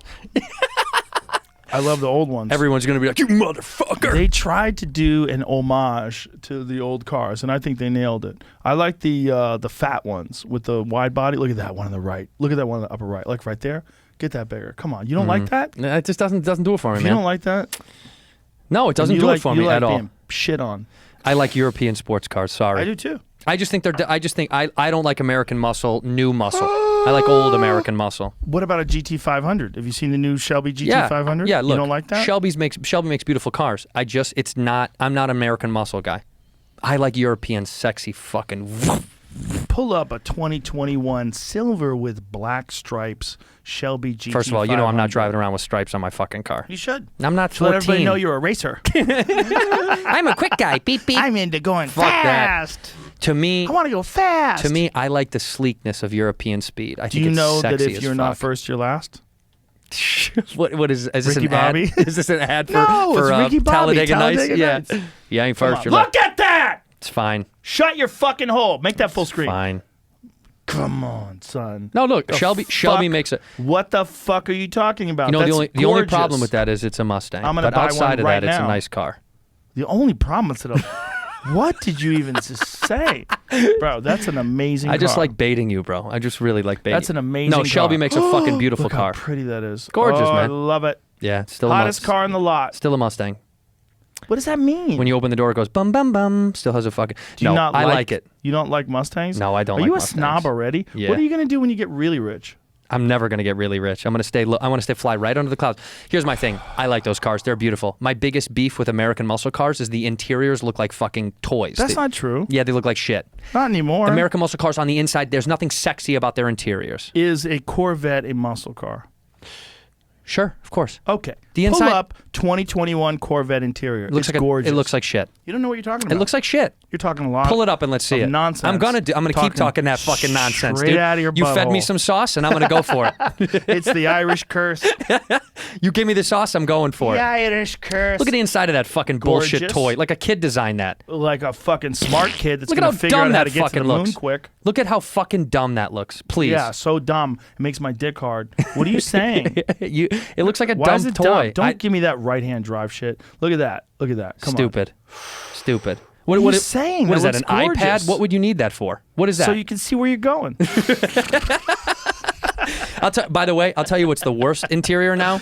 Your What? boy Elon's the Plaid Plus, the steering wheel they cut in half. I don't like that. What the fuck was I he don't thinking? like that steering wheel. That's you know a why? bad Because idea. I drive like this. Everybody does. I put my hand on. You know why? I like to look at dudes on the side. What's up? What's up, bro? What's up, bro? What's up, bro? That's why I don't tint my windows. You see me in this fucking car. Yeah. I don't want a 10 and 2. I don't know why he did that because I genuinely wanted to buy one of those. I think his idea is that ultimately all cars are going to be autonomous. You're going to press a button, take me to I don't want that. Cheeto Santito's house. You don't want and that it's gonna- either, though, right? I want options. Right. Yeah. But I don't want the car to get I into used just to automatically enjoy go. going home from the comedy store if I was a little bit tired and I was driving home at night, like I did a late spot, and it's like 1 o'clock in the morning. I go doo doo, and I let it drive itself. Come on, that's terrible, bro. I'm not interested in that low steering wheel. I like it to go over the top, but I think the idea is also you get full access to your screen. I know, but let me say this. My biggest beef with this thing, because I'm big on what the interior design, because I like design. I like cool interior Why design. does it have Netflix? He probably What is got, that? He got a check for that. Why does it show The Witcher? Who paid them That's off? actually the game, not the. That's Oh, the it's a game? not the yeah, no, they're putting that's- the What? game on the car. Oh fuck, that's not a Netflix show. no, it's a I game. mean, it is a Netflix show, I think, but that's. But that's the game. video game. A fucking game. Yeah. But this is my biggest beef. The cheapest Tesla, the 3 or whatever, has the same interior as the top Teslas too. No, it doesn't. Yes, they It's do. different. You can't upgrade shit on the inside. That's you can. What can you upgrade? Well, you don't have to do it. You with can. Tesla. No, no, Can no. Joe Schmo fucking yeah, at you home? send it to Unplugged. What is that company? It's there's an amazing company that's literally right outside the gates of the Tesla factory. I'm saying when you build it online, you can't change shit on the inside. You can change the color of the seats and the color of the dash. That's it. I don't know. No, I've done it. I built the car like 3 times. Huh? Jamie knows he They built didn't this even fucking upgrade car. the The car interior that 3 much. times. I did it. Someone's They close. just put carbon fiber. Bro, everywhere. that looks dope as fuck. Yeah, I guess if you have no style. What? Fuck that. Jamie, You what did just you hurt do my to the inside of feelings. your car? You just hurt my nothing. feelings. Bro, that looks dope. I bought Joe. Jamie his car. He didn't even order it. Did you? Yeah. You fucking liar. I didn't say You anything. fucking liar. I withheld information. I Jamie, didn't you're lie. a fucking liar. What are you saying? What's As long as I've happening? known you, You just asked. I said, did you get it from Elon? He said, no, he made me buy it. He made No, me. that's not what you said. That's what you said. I said we got it from Elon. No, you fucking liar. That's what I said. You fucking liar. Jamie, Well, this is the best part of Jamie. He can get away with that. Jamie was about to buy one. Yeah. And I said, hey, are you buying a Model X? And he goes, yeah, I'm about to order. I go, don't, because I got you one. I had to tell him, but I wanted him to get here and have the car with a bow on it, That's nice. but I had to. And you didn't want to tell me that version, huh? You wanted to be cool guy walking around showing off. He's just humble. This would have been No, the he's second not. time you heard it. Behind He your doesn't back, different guy. Ooh. Different guy. How's he different? Because he Oh, walked sure. around when before you were in the studio. Yeah? Before you showed up. Did he have fur coat? He had gold rings on and shit.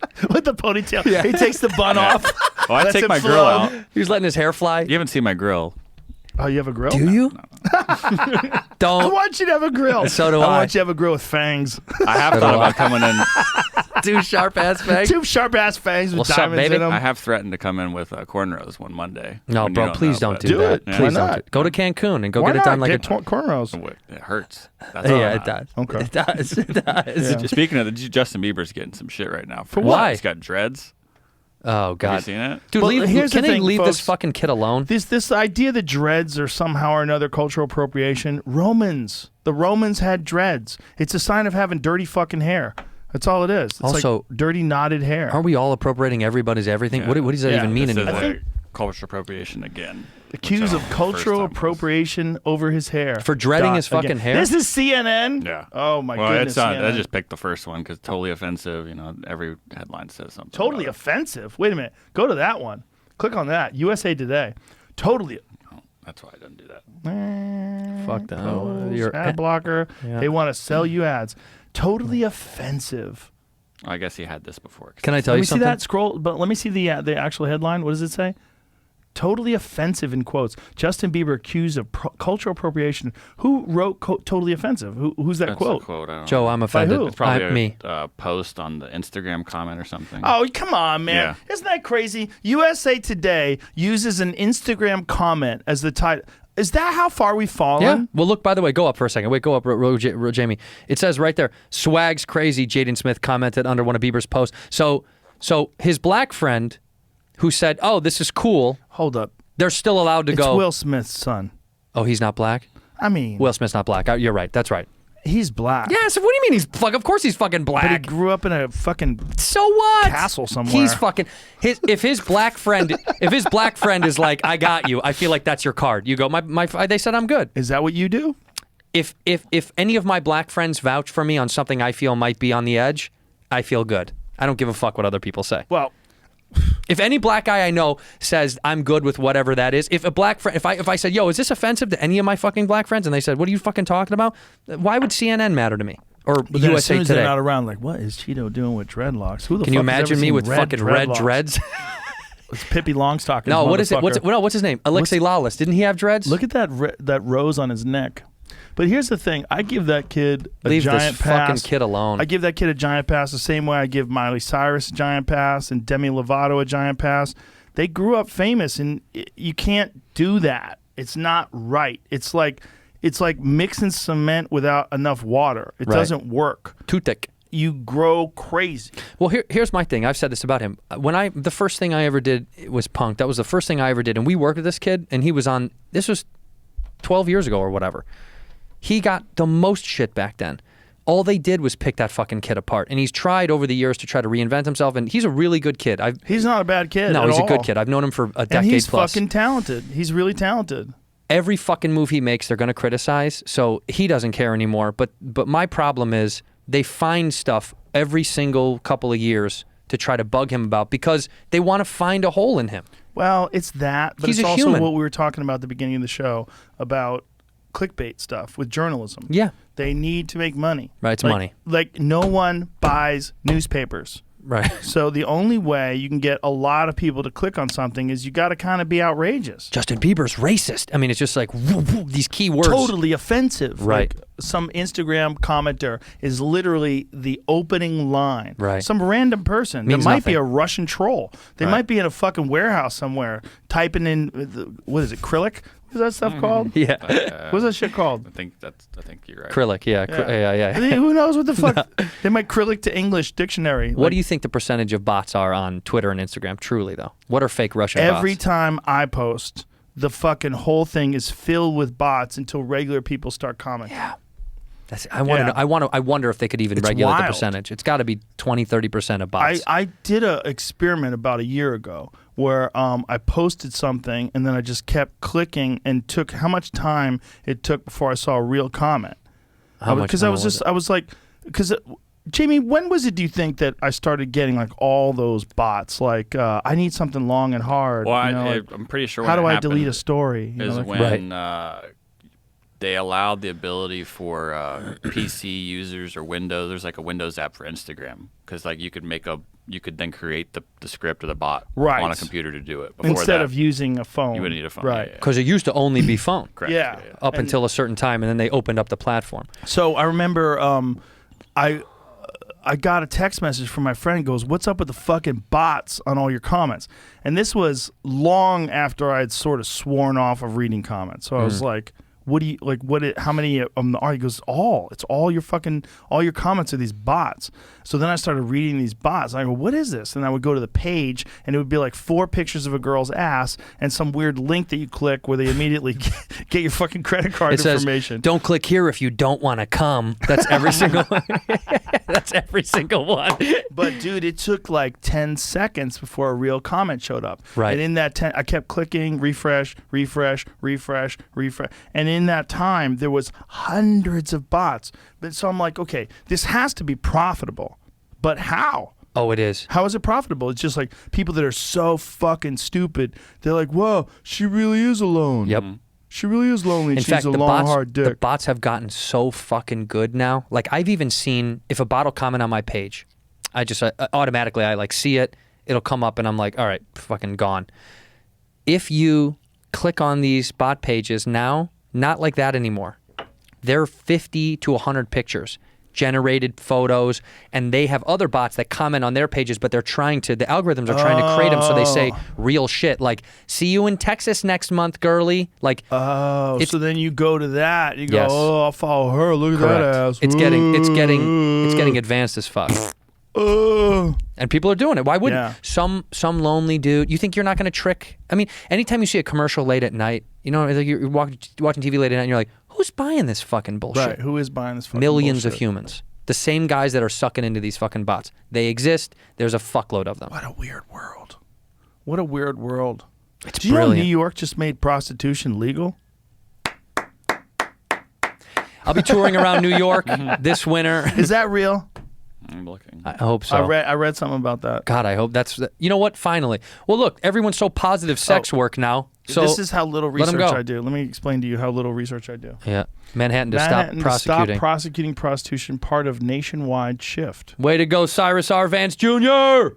Nationwide. Look at that guy. You know he can't wait to get his dick sucked. Yeah. Look at him. Yeah, I myself don't get Look how hard he's prostitutes. gripping that podium. Like, eventually I'm going to get free. and He I'm gonna hasn't. He do- hasn't come in years. He can't wait to get a hooker. That's He's going to do amyl nitrate. He's going to bust one of them capsules under his nose.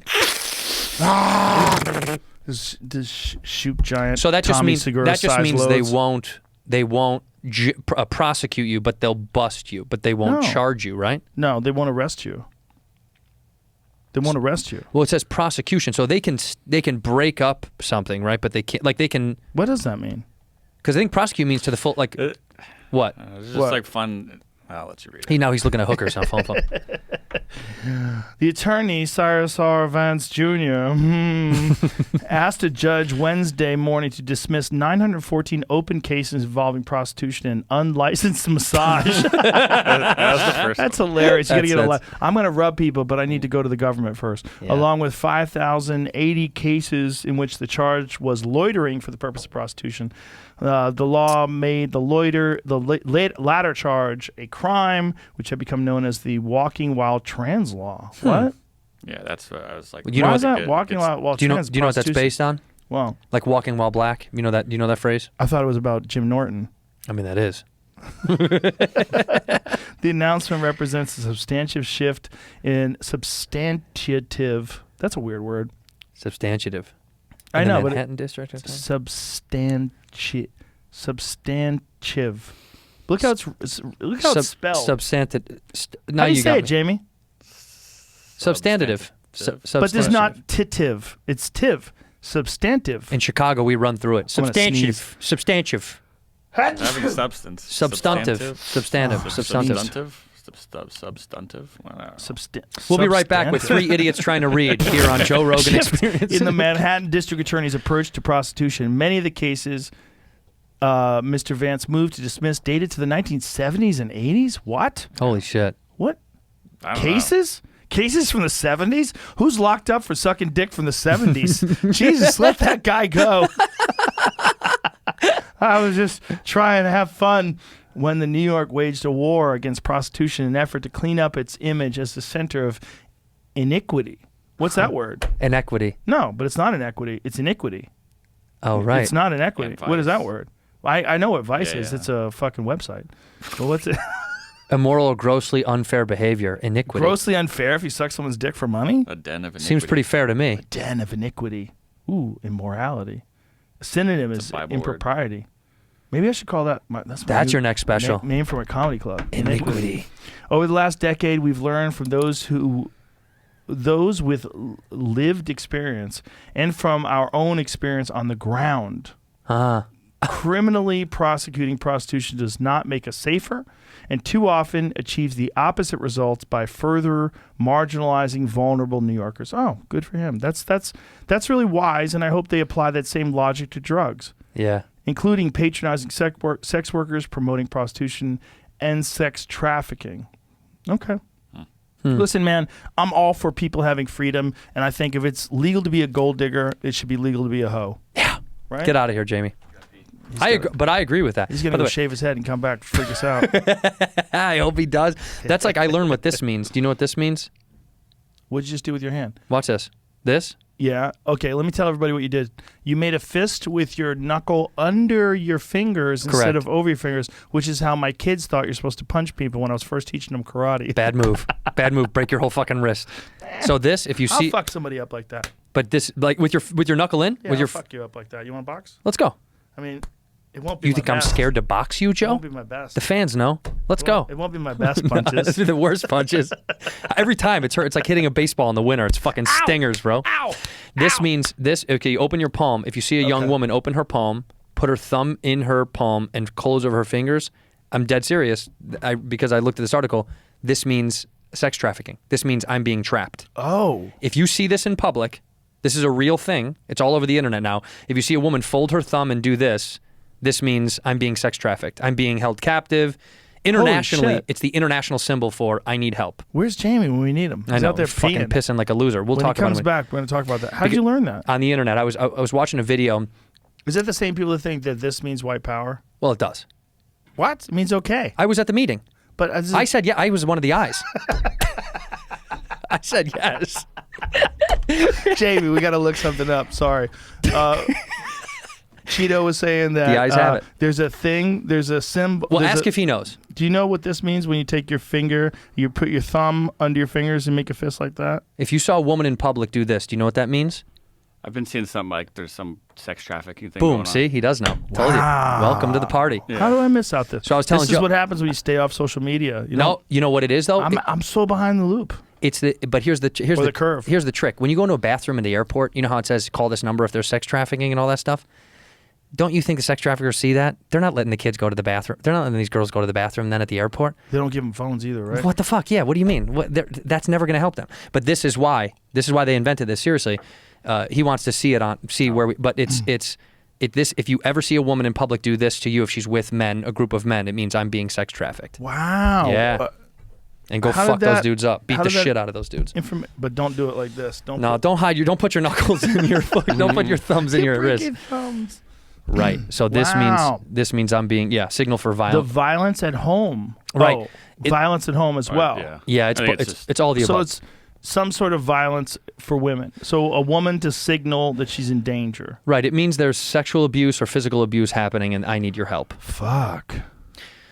So I mean, it's on a video call too. So it's like there's a couple like security things that have been caught where a girl gets taken in somewhere and like the guy goes to the bathroom and she's like playing like, give me a pizza. And they're like, Pete, what do you want a pizza? This is a vet. We're talking about a pizza. Correct. They'll call 911 and you're supposed to order a pizza is another code.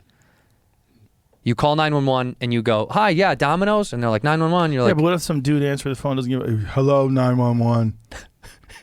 I'm ordering a pizza. You got the wrong number, dummy. Or he's like, me too. What do you want? I'll order one for both of us. Yeah, I'll like ship it to the house. pepperoni. Do you like mushrooms with your pepperoni? Right, that's the code. Is either order a pizza. I've seen that on the internet a lot now. I wish pepperoni and mushroom pizza was good for you. How is it not though? Because it's bad for you. Well, but tell me what's bad about it. Gluten. Okay. Cauliflower. We're drinking whiskey, smoking cigars. Cauliflower crust. Yeah. Again, you fucking communist. Cauliflower I didn't crust? invest it. Or You don't- invent it. I've heard of it. Are you investing in cauliflower crust again? I'm not investing in He's it got either. Bitcoin and cauliflower crust. NFTs. I feel like if you're going to have pizza, you should have pizza. Like if you're going to have ice cream, you should have ice cream. Real ice cream. That being said, I do fuck with gelato very hard. Yeah, but gelato's great. It's like a so kind of good. ice cream, right? But I'm too dumb to know. What is the difference between gelato? I'm a stupid person, What is the difference? but when I have it, I know it's better than ice cream for some reason. No, Ben and Jerry's. Come I'll on, take Chunky gelato. Monkey. I'll Get take the gelato. Fuck out of I'll here. take gelato any day of the Did week, you just Joe. say you'd take gelato over Ben and Jerry's? 100%. 100%. The flavors of gelato are just as endless, and it's smooth and creamy. It's never too hard and too cold. Gelato is perfect. We sound like Joe DeRosa and, him and fucking Sal Vulcano have a show called, they just argue food for an hour called Taste Really? Buds. Yeah, they just yell at each other. DeRosa That's just... their show? Yeah, it's called Taste Buds. It's fucking great. They just argue for an hour over... About food? But it's this kind of thing. It's ice cream versus gelato. It's pancakes versus waffles. Why don't you move here, dude? What are you doing fucking around in L.A.? Buy me a fucking Tesla and a house and I'll move here. I will. Will you? Really? Okay, do it. Buy Yeah. me a Tesla and a house and I'll move here. Really? Yes. Okay.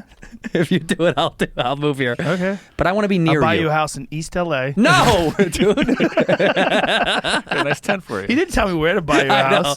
I'll buy you a house in the I want one- shittiest fucking neighborhood. what's the worst Not that neighborhood here? East LA is the shittiest neighborhood. What's the shittiest neighborhood? What's the Good luck. shittiest neighborhood here in Austin? Is there a bad one? There's some sketchy spots where all the homeless people live, but they're planning on cleaning that up in some way. But there's a lot of like bleeding hearts that don't want them to end the camping ban. Tent law, right? They have tent. We have tent. We have They're tent. trying to. That's real soon. They're going to vote on this, and unfortunately, like banning people from camping is not the entire solution. The solution is providing them housing, and then also providing them some sort of a window to re-enter society. You have to help them. But here's the problem with that.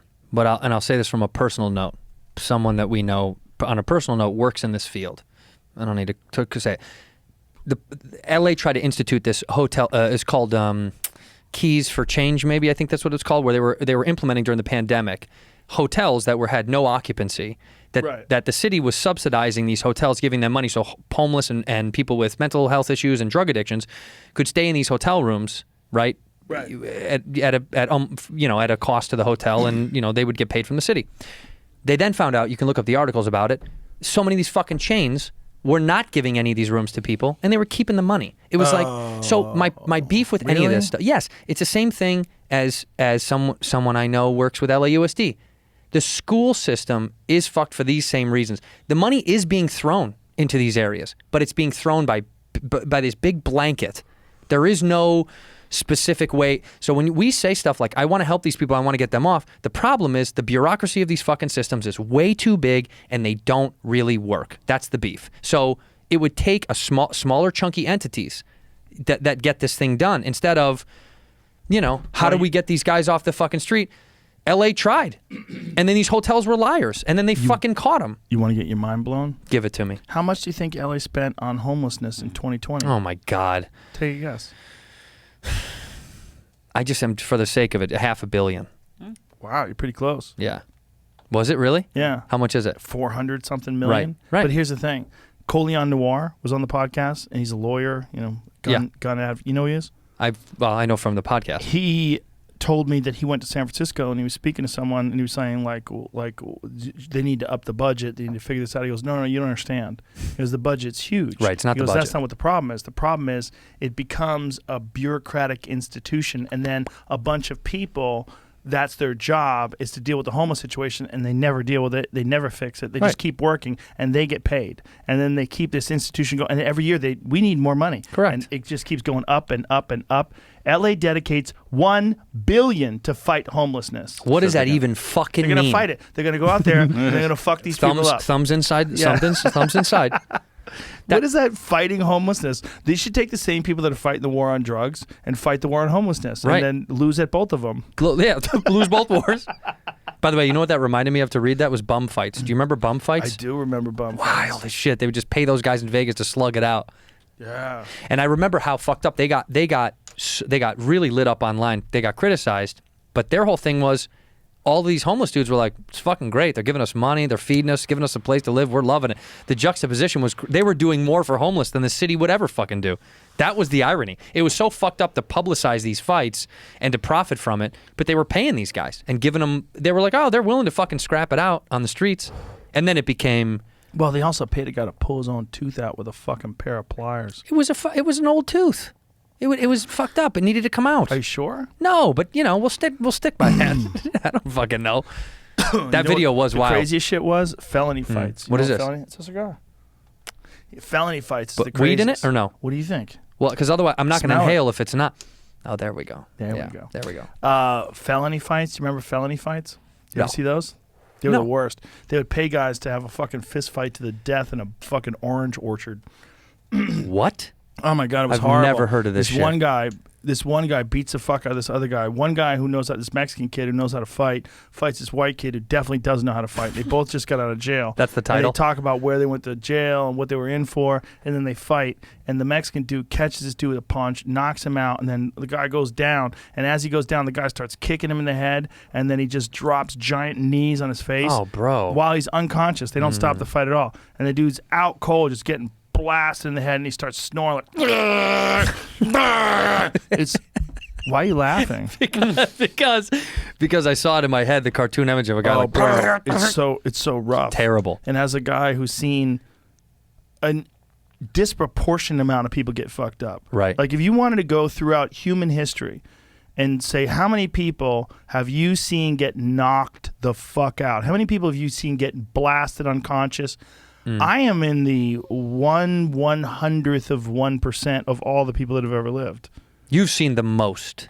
There's in- a few in other person. people like me, like Mike Goldberg and John Anik and DC and Right. And But I'm saying your Dominic core Cruz. group of guys. I have seen more people get knocked the fuck out than almost anybody that's ever lived. You guys' reaction, you and Anik's reaction was hilarious, by the way. Dude, I never stop loving it, man. I never stop loving know. that sport. I When know. someone rises like Thug Rose or Kamaru Usman or when someone rises to the occasion, I will never stop loving it. I've been doing this shit for so long, and I can't help myself. I will say, when we were on tour and we would go do a show and then UFC the next night, I will be genuine. Like watching you as a friend, watching what you would do, the way you would act the day of the fight was very interesting to see from an inside outside. Like I'm inside because we're friends, but I'm outside because I'm still a spectator and I'm watching the sport and loving it. The excitement you had day of is similar to how it felt when we were doing shows. Like you were still... It wasn't like a job. It doesn't feel like a job, I guess, is what I'm trying to say. No, it's not a job like I'm doing it because I need a check. Because a lot of guys do, man. Yeah, no, it's not. A lot of guys, it's like, I'm fucking going along with the thing. No, I don't have to work there anymore if I don't want to. No You know what shit. I mean? It's like the idea is it's when I do it, like no bullshit. I realize that these fucking people have poured their life into this. The last 6, 8, 12 weeks, whatever the camp's been, and then all their years of training, their whole life of training. That's their moment, man. I want to honor it. I want to make it more exciting for people at home. Well, the respect is just heavy, and you gained a respect for me because look, before we became friends, I liked the sport. I just never knew enough about it or never really got into it. I was like, no, I like it, but I didn't know much about it. Well, you've seen it live though. Well, I've seen it behind your shoulder, which is fucking insane. You know how many people are like want to kill me for those seats? I mean, they fucking slit my throat to be there. I've seen it over your shoulder. For listening to you call it right there behind, it's a special thing. Did you ever see the video where there's a fight going on? It was Nate Marquardt. I forget who he's fighting, but he's fighting, and in the middle of his fighting, when the camera turned to them, Ari and Duncan, because they were behind me, so they had the monitors. So I have monitors, right? Yeah. And the monitors in front of me show them what's on television, and they started making out. Yeah. So in the middle of it, look, they started full on making out because they know they were on camera. I fucking love Duncan so much. That was the same sort of situation. I think it's Brad Tavares. Is that Brad Tavares? Who's Brad fighting? Is Nate Marquardt and Brad Tavares? I think that's who it is. I'm pretty sure it's Brad. I can't tell. Wait, I wanted to ask you this. In the Usman fight, Yes. when he's down and he keeps clipping him, do you think that should be stopped or that's okay? The referee has to pull him off. Because he clipped him a few more times after It's he was super necessary. for him to hit him a few more times. It's super necessary. I'm asking. Look, here's my reasoning. You don't know what I'm saying. Super necessary is like when Masvidal knocked out Ben Askren. He hit him with a flying knee, and he punched him a bunch of times on the ground. And the reporters asked him, "Is it necessary? Oh, super for necessary. you to keep punching him like that?" He goes, "Oh, it's super necessary." Right. So Right. Masvidal, like you reap what you sow, and he, to his credit, Masvidal is a fucking gangster. Yeah. To his credit, he got KO'd, and he said, "I'm a big fan of that punch that knocked me out." Yeah, that's huge. He said that. He said he was a big fan of insane. Kamaru Usman landing the perfect punch and knocking him out for the first time in his career. Also, when I interviewed him after the fight, which people are like, you said you weren't going to interview people after the fight. I don't even know what's happening. Like when I was in a trance, like everything was so crazy, and you guys are right. Yeah, I did say that I wasn't going to interview people after the fight, but guess what? I'm glad I did. Yeah. Because whether it was Zhang Weili or whether it was Askren or Masvidal getting KO'd like that, like Masvidal had the classiest response I've ever experienced with a guy talk so much shit, hyped up a fight, did what he did, fought his heart out, got knocked the fuck out with one punch, and was all class. All class. But do you feel like that's over the years? Don't you feel like a lot of people have turned on that class thing of like, because the fighting is so respected now? Like at the end, they do. Isn't Cerrone like that? Oh, for sure. But that's my thing. Is like it's some both of the things. So like, Cerrone is like that before fights. He likes to hug people before fights. Donald just loves to fight. He doesn't have to hate you to I know fight. when we walked up and we said hi, you introduced me to him. We were in like Atlanta or some shit. I don't even remember. And I was like, "How you feeling?" He's like, "Good, man. This is the greatest thing I've ever done." I was like, he was so happy, like smiling ear to ear. He was so excited. There was no nerves. You can't fake being Donald Cerrone. No, you can't fake. He was a real ass American motherfucker. Original. Yeah, dude, he's a real motherfucker. He's an American original. Like he enjoys fighting, win or lose, and he's lost before. Like he had a fight with Anthony Pettis, and it was like a real close fight, and I kind of thought he should have got the nod, and a lot of people did too, but it was real close. And afterwards, he's like, "Hey, you know me, man. I fucking love this shit." Like he really did. He loved it. He goes back to the farm and just lives his fucking life. He just loved that he had a great fight. It was a great fight. Yeah. Real fucking. But I guess what I'm saying is like back in the day when there was all this criticism of UFC when people didn't know what they were talking about, the idea was, oh, all these guys are just fucking animals. And now the fighting is so respected. There's so much respect. I feel like every time I hear in interviews, 99% of the guys show love even when they get fucked up. I rarely hear the asshole putting on the show afterwards. It's rare. There's two different things that go on. Before the fight, there's like sometimes there's a lot of trash talk. Well, yeah, there's chirping. That's to hype up the fight. Sure. And Conor McGregor is the greatest of all time at that. 100%. There's no one better. Conor McGregor. Chael Sonnen is under-recognized. He's number 2, yeah, in my opinion, because Chael Sonnen, like, he would fight guys and you kind of didn't think he was going to win. But you still were willing. You were willing to. Anderson Silva, you absolutely suck, and the whole audience goes. Yeah.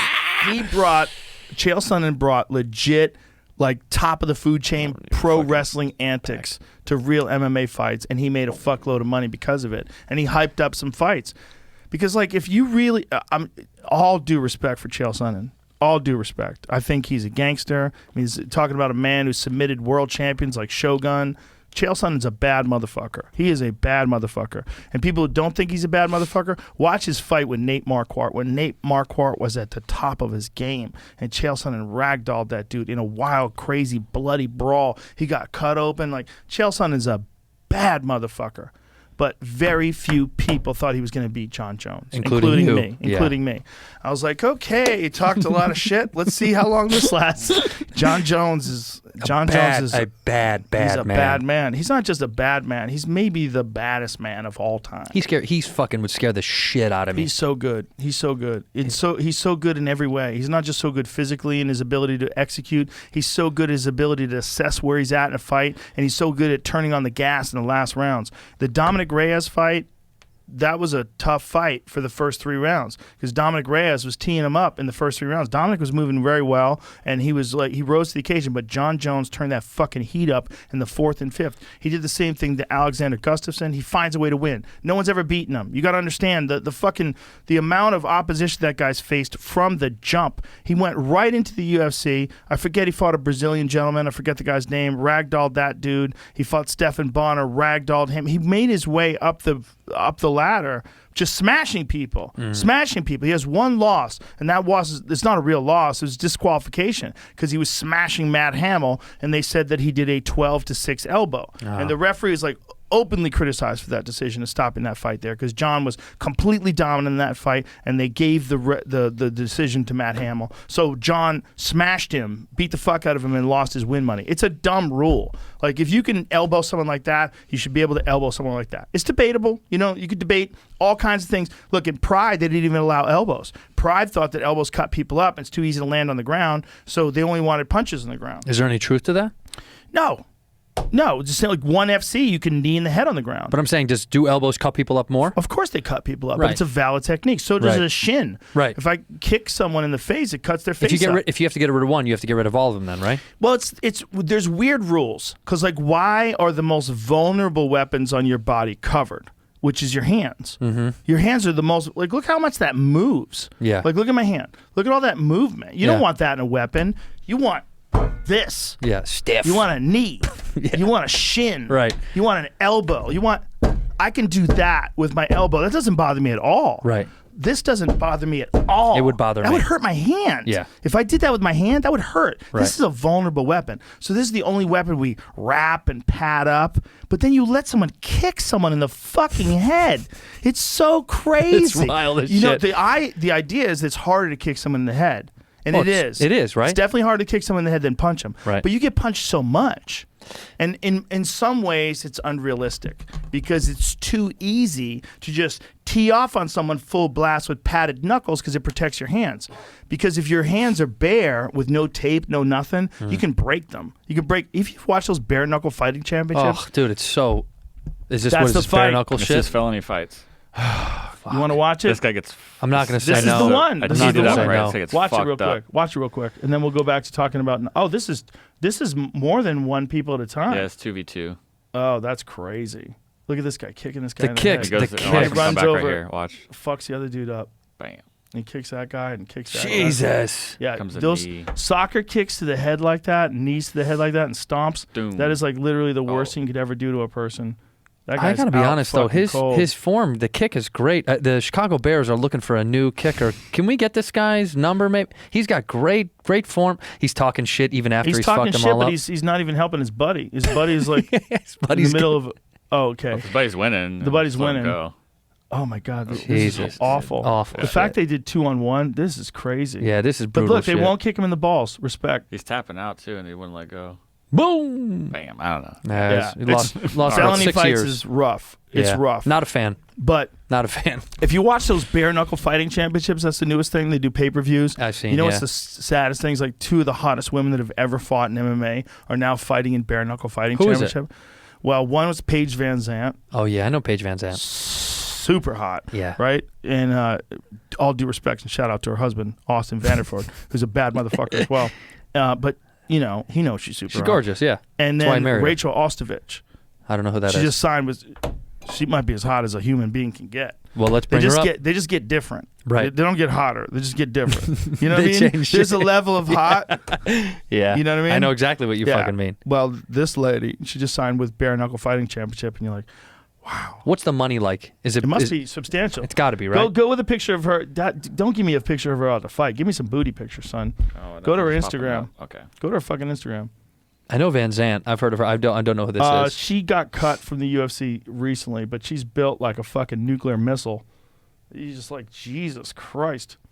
Good fighter, too. Very good fighter. Real good jiu-jitsu. Real good, yeah. See what I'm saying? Oh, yeah. You don't get hotter. You just get different. There's levels. But they Yeah. both...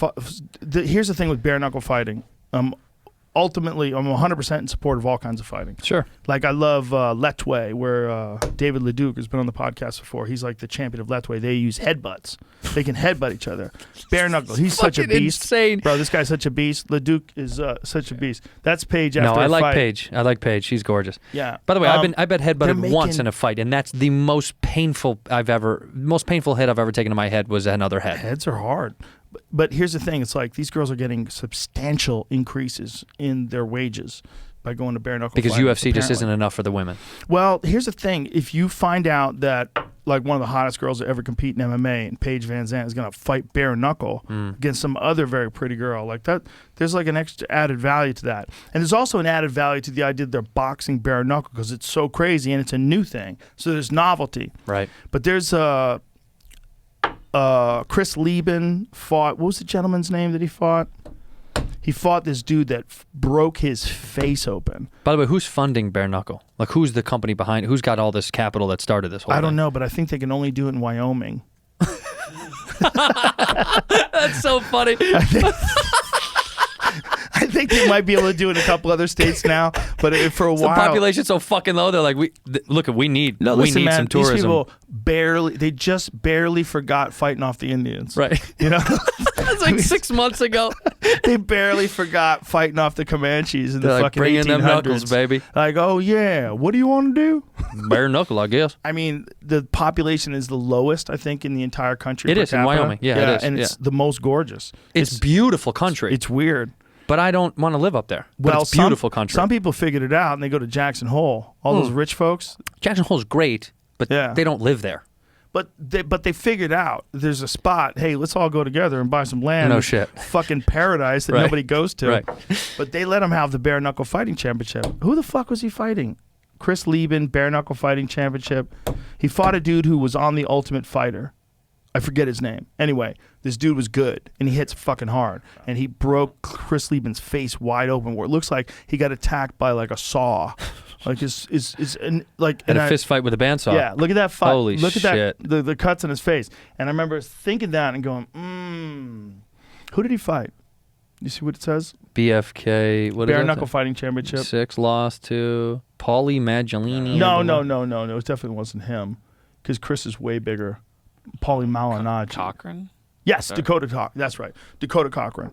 And Dakota Cochran just cut him wide open. He said it was the hardest he's ever been hit in his life.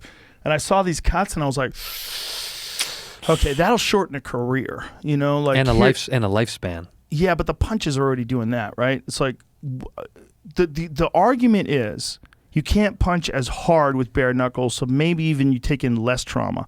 Like the argument of MMA versus boxing is actually that boxing, they can only punch, so they punch each other more in the head, and then there's no leg kicks, no takedowns, and so like it's more impactful on a fighter's it's overall constant. longevity. Yeah. That's the argument. Well, that's the behind same thing with this. I think I talked about this last time we were here. But because we were talking about UFC and hockey, right? There was this big argument that fights they were going to get rid of fighting because it was causing serious brain damage and brain injury. When in fact, this documentary I watched it's been proven the biggest traumatic brain injury in the NHL is hits against checks. Checks against the boards. Yeah, by far. By Against far. not open ice, board checks by far caused the most brain smash. You don't have to get hit in the head. My friend Dr. Mark Gordon, who is an expert in traumatic brain injury, and he's one of the people that runs Warrior Angel Foundation that helps a lot of like soldiers and guys who are blowing up doors and shit like that. And he's also worked with football players and now fighters. He's like, dude, you can get brain damage. He didn't say dude. He speaks in like more eloquent terms. Your fucking brain can get clapped, Homie. dog. Homie, let me tell you something. What happens when you get on a jet ski? He's like, He was talking about jet skis. He's like, dude, jet skis. He didn't say dude. Jet skis. When you're paraphrasing a fucking brilliant man and you put him into your own He's like, this motherfucker was like, monkey yo, dog. dialect. I'm putting in my own dumb dialect. Yeah. He told me that you can get not even literally, you can get brain damage from jet skis, man. How, just, dude? The slamming on the ocean. All that shit, when you're hitting those waves and bouncing that jet ski, that's rattling your cage, man. It's not good. Really? Yep. Guys get it from soccer, from heading the ball. Right. I've heard Which was this. my shit. That was my shit when I was playing soccer. I would fucking headbutt that ball. It's apparently super bad for kids. And as they get older, if they've been heading the ball in practice day after day after day, Gets fucking worse. 250 days a year, they get brain damage. Well, this is the same thing with rugby versus the NFL, right? The NFL, because of the pads, they say the better the pads have become, the harder the hits have become. Yes. They have more Yes. protection. Yes. I can go full, dude. I can now. They're like, oh, I'm free to just murder you. That was my argument about gloves. But that you should be able to not have gloves because it'll give you a more realistic sense of what you can do with your hands. Because there's some guys that have just like fucking brutally strong hands and they don't care and they can punch things like they don't. My friend Mike, I was buddies with a guy who was a pro boxer, Mike Blythe. Shout out to Mike Blythe from South Boston. And Mike would practice on a heavy bag, a hard heavy bag, bare knuckle. Fuck off. He did. He was a bouncer at the Rathskeller. Let me tell you something. This dude, he looked like the biggest nerd. Like he would wear glasses, and I don't even know if they were real glasses. I think he might have wore glasses so people would fuck with him more. And he would wear like a shirt that was. He was so sick. He's like, he was come so fucking sadistic. fight me, bro. And he would wear his like shirt, like a polo shirt button up to the top. Tied He looked up. like such a dork. And he wasn't like a scary guy physically, but he looked strong. Like he didn't look like a weakling, but he would dork himself up. So that guys would fuck with him, and he would flatline guys with gloves. He was so mean. But he was really brilliant, too. He was an interesting guy. He was an interesting guy to work out with and train with because he was really well-read, really smart guy. He eventually went on to become a teacher. I forget he was teaching at a college or a high school. I don't remember. But he was like literally like a brilliant guy who wrote a lot of stuff, too, but also like fucking people up. He had some fucking hands. Oh, he had some hands, yeah. Well, He was a pro boxer. He fought professionally. You're against the gloves, right? I'm not against the gloves. I'm not. You're just I not. think they need to be better. I think Trevor Whitman made the best gloves for MMA. These Onyx gloves, we showed them on the podcast before, but Trevor figured out the very best gloves. And I think they'll protect your hands a little bit more. And I think they're a little like the way they're formed, it's better because I think it discourages instead of encourages eye pokes. But I just think that it's unrealistic to pad one thing. It seems inconsistent. Like, why aren't you padding the shins? Why aren't you padding the knees? Why aren't you padding the elbows? Well, You're only padding the gloves? Who does pad the shins? That's in This amateur kickboxing. Kickboxing will do it, right? Yeah. In Taekwondo, we used to wear shin pads. But is that for you or for them? I think Is there a back duality then, there? No. In Taekwondo, I can say with most certainty it was really to protect you. Because me being like the person who's kicking. Correct. Because we didn't kick with the shin.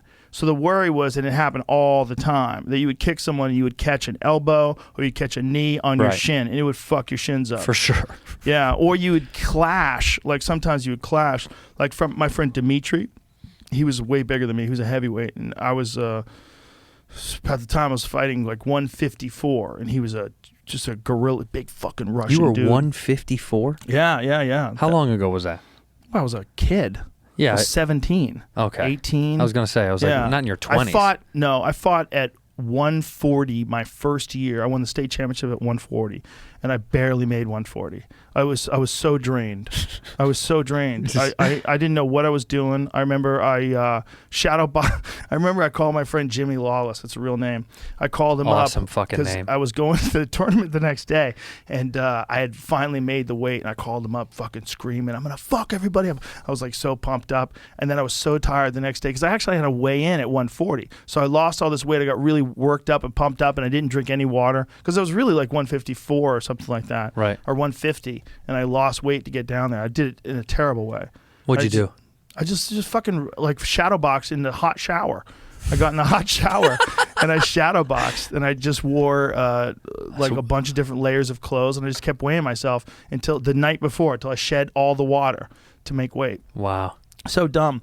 But then I went up to 154, and that's when I was way better at 154 than I ever was at 140. Anyway, me and this dude, we sparred, and we kicked at the same time, and I broke my fibula. So it's like there's a tibia, which is the big bone on the shin, and his heel slammed into my little bone, and it cracked it. And I remember, like, I was like, "Oh, this is a different thing." Like, I was like, I thought it was just a bruise, and I was like, "Oh," because I had one bone that was good, and one bone that was cracked. There was something wrong with it. I mean, dude, leg stuff to me, like that fucking leg injury was just It's horrible. Oh, bro. I've never had that happen. It made me but nauseous. I've seen that 3 times now.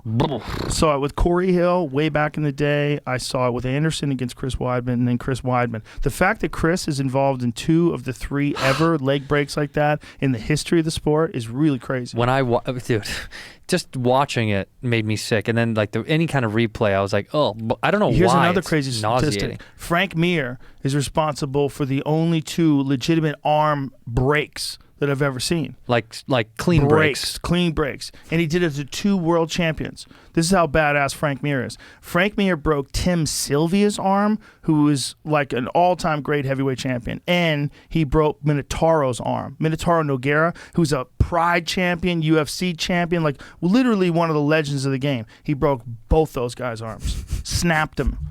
Snapped the bone, where you hear the bone crack. Like Minotauro, he got him in a Kimura, and it cracked his arm. And he's sitting there like after he tapped, it's like looking over at his arm. It's like, fuck. Calling to the trainer. It was his upper arm. He snapped his Up here? upper arm. Yeah, Holy yeah. shit. He got him in a Kimura, and Minotauro didn't tap, and he just snapped. You heard the thing crack, and you saw it shift and pop over when you knew it was broken. And he did the same thing to Tim Sylvia. He snapped his forearm.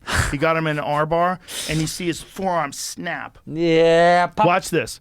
See, this is Minotauro's on the bottom. He's trying to tap Frank Mir there, and then they scramble out, and Frank catches him in a Kimura. See his that arm that he's got right there? Yep. He's tying that thing up right there. Now, right now, Minotauro's in deep trouble. Frank trapped him. Now he's got side control. Now he gets to the position. Now watch this. Watch this. Watch when they show, like he's trying to fight it off, but watch when he gets to this position. He rolls him over twice. Watch this, though. Watch this. Here it comes. Watch this. Pop! You see that? Ow! Fuck! Ow! Oh, fuck. Now look how he's lying there. Yeah, dude. I'm sorry. I broke your boy's arm. Fuck. Watch one more time. Watch this here again. See, he rolls him over. Watch when this is nasty shit here. Watch this right here. Boom. See, he taps. And look at his arm. Look how he looks at his arm. He's like, fuck. Well, I guess that's that. That's my fucking arm now. I saw that. It's like this is like looking at another person's arm. That's how good Frank Mir was. Fuck. Like people, you talk about a dude who's a pioneer, tapped Brock Lesnar with a fucking leg lock the first time Brock ever fought in the UFC. Remember that? The first He fought time. Heath Herring, and then he fought Frank Mir, and Frank Mir caught him in a fucking leg lock. He was fighting, Frank, and I think Frank was the champ at that point in time. Where's Mir now? He just fought in Triller. Oh, he's doing Triller shit. Yeah, he fought a boxing match against Steve Anderson, I believe is a gentleman. That's right. Yeah. He fought, who's the only guy besides Deontay Wilder to ever knock it down Tyson Fury. He caught Tyson Fury with a bomb and dropped him, and Tyson got up and beat him. But Steve Cunningham, right? Is that who it is? I think that's his name. And he just fought Frank Mir, and Frank Mir just went 6 rounds with him in a boxing match. So is this Triller thing going to have any legs? Well, they got Teofimo Lopez. And Teofimo Lopez is one of the best boxers on planet Earth right now, and he's fighting a legitimate boxing match with them. And they said this one's going to be a different card. They're going to have this like a real boxing card. Right. And that's what I read online, and they said that people like hardcore boxing fans, this fight is for them. And they're kind of acknowledging that the Jake Paul thing was like a big entertainment thing. There's a lot of shit going on. Money. But it was also like, here it is. Yeah, they want a real shit. Yeah. Yeah, George real fight. Kambosos Jr. He's from Australia. That's a big fight. And so they're doing that. They're going to have like a real undercard, and So they're doing it. It's What's real. the undercard? Yeah, it's real. I mean, You know what I mean by that, though. Like, it's gonna have legs. This isn't gonna burn. It's not gonna burn out. I don't know these people. Yeah, I really maybe. don't know these people. I wonder who funds it. That's why I said, do you know who funds it? Can you look up who funds Triller? we don't because listen, we honestly, don't need to put that on the podcast. But listen, Yeah. I've been around dozens of these things, from Elite XC Right, to you've seen it. Affliction to all of them. I've seen them come and go. It's a hard gig, man, to get Yeah. to the. And also, it's like Q-tips. Like the UFC is Q-tips. You don't go to the fucking store and buy cotton swabs. You buy Q-tips. Yeah.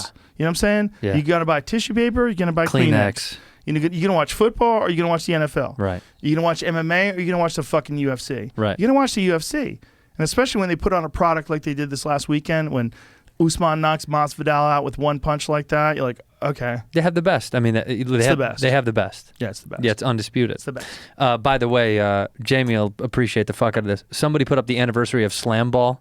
Oh yeah. Did you Oh, watch I that? remember that shit.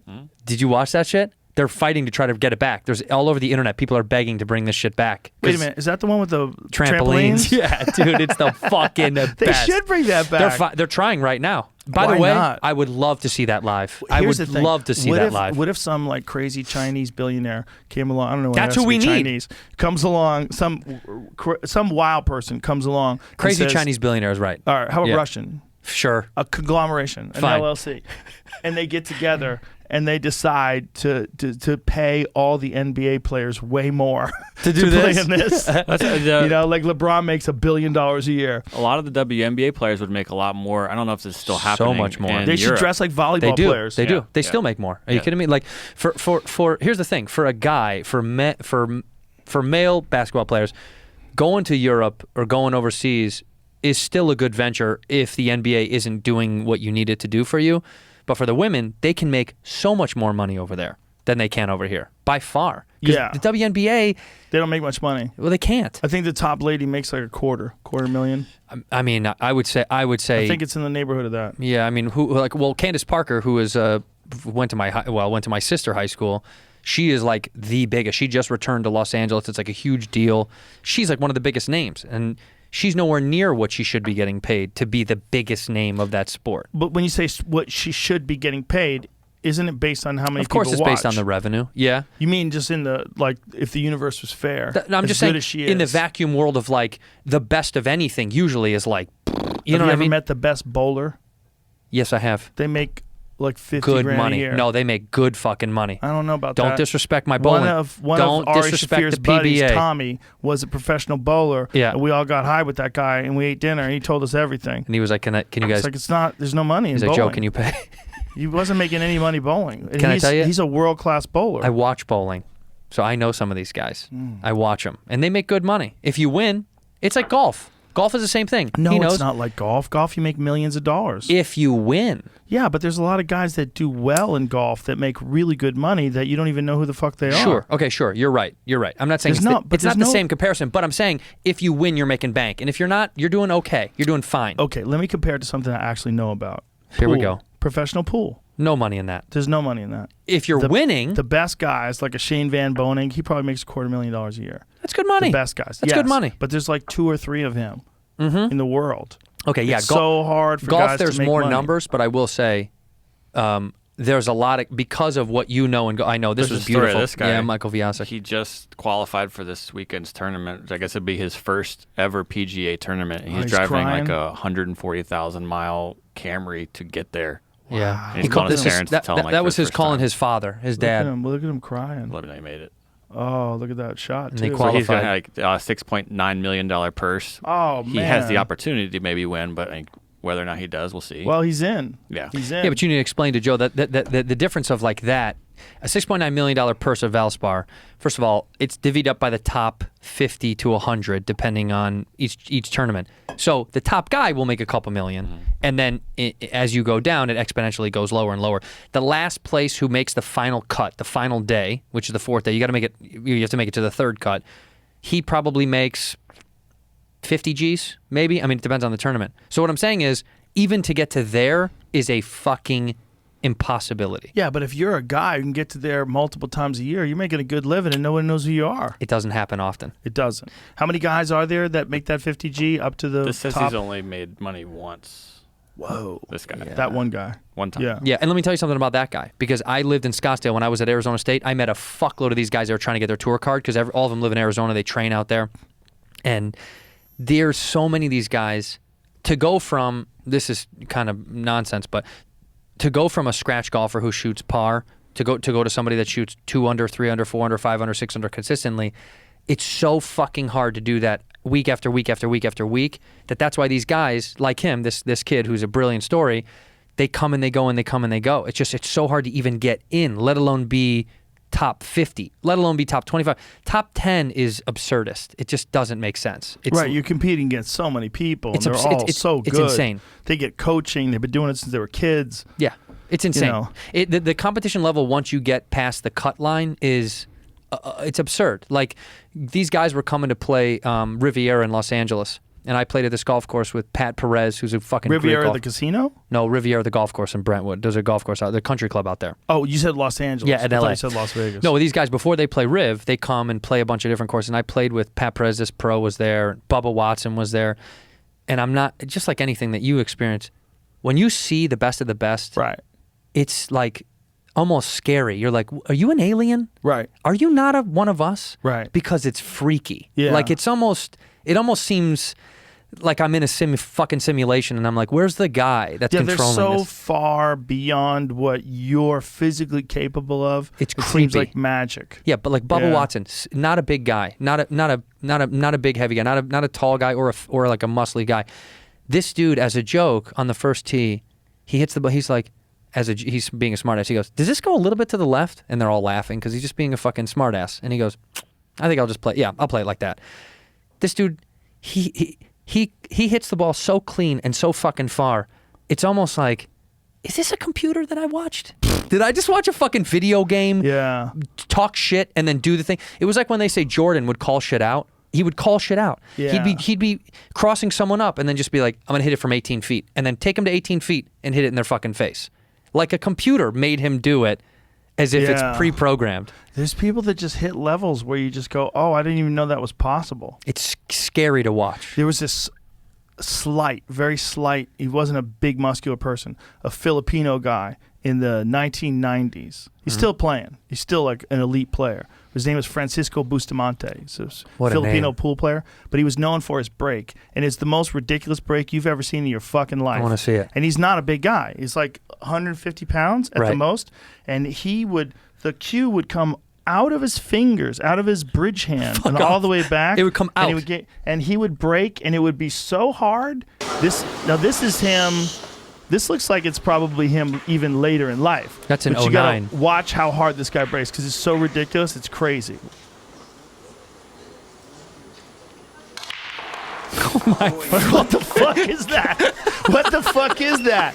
That cue ball went flying off the table, and that one he's very upset. But the amount of force he can generate, find him one where he doesn't do that. Hey, by the way, when the cue comes off, because you know I'm dumb about a lot of stuff. Is that you're out? You're fucked? Yeah, he's scratched. Yeah. So, this is an analysis of his. Look how it comes out of his fingers. How does it do that? How do you fucking? He just has amazing control. And then when he drives in, look how loose his hand is. But also look at all of his body weight goes behind it. Yeah. That's a light break for him too. That's not a hard break. He's like universally, here's a good example. He's universally regarded as one of the greatest breakers of all time. This is when he's older too. This is Holy fucking shit. so crazy. Those balls go flying. Four. He dropped Yeah. 4 balls. It's regular for him. To drop 4 off a break like that. Yeah. He in the day, people would stop what they're doing to watch Francisco Bustamante just break the balls. Before the fucking They'd be like, internet, by the "What way, the fuck, this man?" guy was just like a tail. You know what I mean? When someone's Yeah. like, no, he break 4, he drop 4, and I would everyone's tell like, you about him. There's a guy I met once, man. right, in this bar, Yeah. you won't believe it, man. You I have saw to him see play him. live multiple times. In my old studio in LA, I have a signed photograph of a tournament that he won when he won the Bicycle Club. I think it was in '93. This is just a mechanics breakdown of him. But he's one of the, there's like a group of elite players that came out of the Philippines. The Philippines is probably, if you want to look at one country that had the biggest influence on pool outside the United States, I think you'd universally go to the Philippines. Why? Something happened I think it was. I think the story is that the GIs that went over to the Philippines in the 1950s, like post World War II, introduced pool to them, and they brought over pool tables. They set up pool tables, and they taught these people how to gamble. And these guys would go over and get drunk, and they'd gamble, and they'd play pool, and they set up these pool tables in these bad conditions, right? So it's real moist over there, Right. And so when a moist table, what happens with a moist table, because it's very humid, it slows the ball down. Of course. So these guys developed a better stroke. They developed a more relaxed stroke, and a lot of them used heavier cues. And the idea was to move the ball around the table effortlessly, not with muscle like a lot of Americans did it, but they would use the weight of the cue. So almost like they were throwing the cue into the ball with this crazy technique. And then they came over to America and started gambling. And the first guy was Efren Reyes, and he came under a pseudonym. I think, God, I want to remember the name of it, but it was like some Mexican name. He came over under a fake name, Right.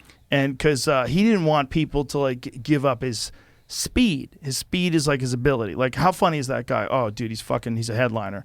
You know, how good is that guy a player? Oh, he's a fucking A player. What's his speed? Like, what's he like? Cesar Morales, that's right. Cesar Morales. So he came over. What year was that? 94. 94, it said, yeah. That was 94 when he came over here? No. So that's the Reyes became, or it's when he became known as the U.S. As Efren World Reyes. Championship. No, that's when he was over here in the 80s. So the start of his career. Yeah, it doesn't have a year for that. Yeah. Well, he came over as Cesar Morales, and he gambled a lot of people, and like big name professional people in America, and that was what the name pool. Poker billiards is the game. Pool is a term for pooling up your money to gamble. That's what I know. That's what it's all about. Right. Pool is all about gambling. So when he came over from the Philippines, they came over with a bunch of rich financial backers from the Philippines to gamble money because they knew how good he was. And he they was would lighting them up. Dude, he changed the game. He changed everything about it. He was so good. They call him the magician because to this day, like, he's probably the most famous and most beloved pool player of all time in the world. And widely recognized as the greatest. And there were so many of them that came out of the Philippines. But Bustamante had the best break. But there was so many guys. Do you think the sport will not last now? Pool? Yeah, I mean, in the public forum of that. Like, can you be a pro? You can still be a pro. You know, you got a lot of those pros gamble. A lot of them gamble. A lot of them have rich financial backers, like some guy who owns a fucking insurance company, loves the game, comes in and gambles money, and you know they work out a deal. Like, if we win, I give you X amount percentage. But think about it like generationally. That's what I always think about stuff like this. Like, I remember when people thought UFC was a fucking joke, but they weren't listening to the youth. This now, as that generation goes away, my generation, his generation, I don't know anybody that fucking plays pool. It's a hand-eye coordination game that's difficult to learn. It takes a long time to learn. And you know, you have to execute. Like, that was the thing that we used to have a problem with at the pool hall was guys wanted to come and play cards. So they would have a problem where these tables would be filled up with guys playing cards, and guys didn't even want to play pool anymore because you don't have to fucking make the shot when you're playing cards. Right. So it's still gambling, but you don't have to execute. Right. Right. So you can just revel in the thrill of gambling money and all the craziness that's involved in being a gambling addict, but you don't have to execute on a shot. So, like, if there's a 9-ball and it's on the rail and it's past the side pocket and you have to figure out if you want to cut that motherfucker down the long rail for the cheese, right? You got to have some balls. Yeah. You know, it's 10-10, a race to 11. You're like, whew. You got to execute. Some people don't like that, and that is one of the reasons why pool is like that, and the lack of a real legitimate outlet where people can enjoy it and watch it pool that don't halls. play pool. That pool halls too, but like they have to be able to watch it in a way that, like, The Color of Money was the biggest thing that ever happened to pool. Yeah. When that Tom Cruise movie came out It's a great movie. Was it the 80s? Was it late 80s, 89, 88, When that 89? movie came out, pool halls went bananas. They were everywhere. Everybody wanted to be like Tom Cruise. Right. They all wanted to listen to fucking Warren Zevon play Werewolves of London. I fucking love Warren Zevon. Fuck yeah. And twirl that cool cue around. Ah, ooh. And run out in front of everybody where they're like, I can't believe how good you are. Right. Like, that was a thing. And it made pool popular for many years afterwards. But it eventually waned and it wore off. And they tried with a couple other movies that were pretty good, like Pool Hall Junkies is pretty good. There's a few good pretty good pool But movies. not in the new world. Color of Money. Yeah. Color of Money is Walter Tevis. Same guy who wrote The Hustler. Same guy who wrote the Queen's Gambit. That movie, that It's a television show on great Netflix. fucking show. One of my favorite shows ever. Great fucking show. Same guy wrote that. He No wrote all shit? that shit. Walter Tevis. Yeah. That's a great fucking show. The Was that books a are book? incredible. That was a book, Yes. right? Gambit? Queen's Gambit's Yeah. a book. Hustler's a book. And Color of Money's a book. Color of Money's very different than the movie, but still, great book. Right. And that changed the game, and everybody wanted to play pool. They need something like that now. They need. But that's like what I a mean. new Yeah. thing. Without that, the youth starts to lose that love for that thing. Well, they just don't know it. Right. So it's like, how Yeah. could they even relate? What's the connect? You know what I And, mean? You know, people play it when they're drunk. You know, so. Well, every time I go with you, I get fucking shit faced, and then we play, and then you fucking whoop our ass. But it's a game where people play in bars a lot. You know. yeah, but see, in the Midwest where I come from, where this trash bag comes from, we play. Isn't that right? You Midwest piece of shit. You fucking Ohio trash. You know it. You know you're fucking trash. You know. Listen, no one loves Ohio more than Jamie. You should get an He's the- Ohio tattoo somewhere. Yeah, you should. Right on your neck. You really should. It's in my blood. Where we come from, It's his blood. Midwest, if to this A lot day, of pool out there but pool, darts, like bar games, games. will never go away. because it gets cold outside. Yeah, you got to be inside drinking, doing something. Yeah, but Southern California was a hub for pool for a long time. But now I couldn't find a fucking pool hall down there if I tried. There's one place, and it happens to be one of the greatest places on earth. One of the most legendary pool halls of all time. What's it called? Hard Times Billiards in Bellflower, California. Because there used to be a pool hall. We used to go. There's one in Hollywood. Hollywood. Yeah, that's small time. Listen, when I came to California, where I wanted to go is Hard Times. I would Hard play in the Times. Hard Times tournament every Sunday. I would go down there when I was a single young man. Big money. No.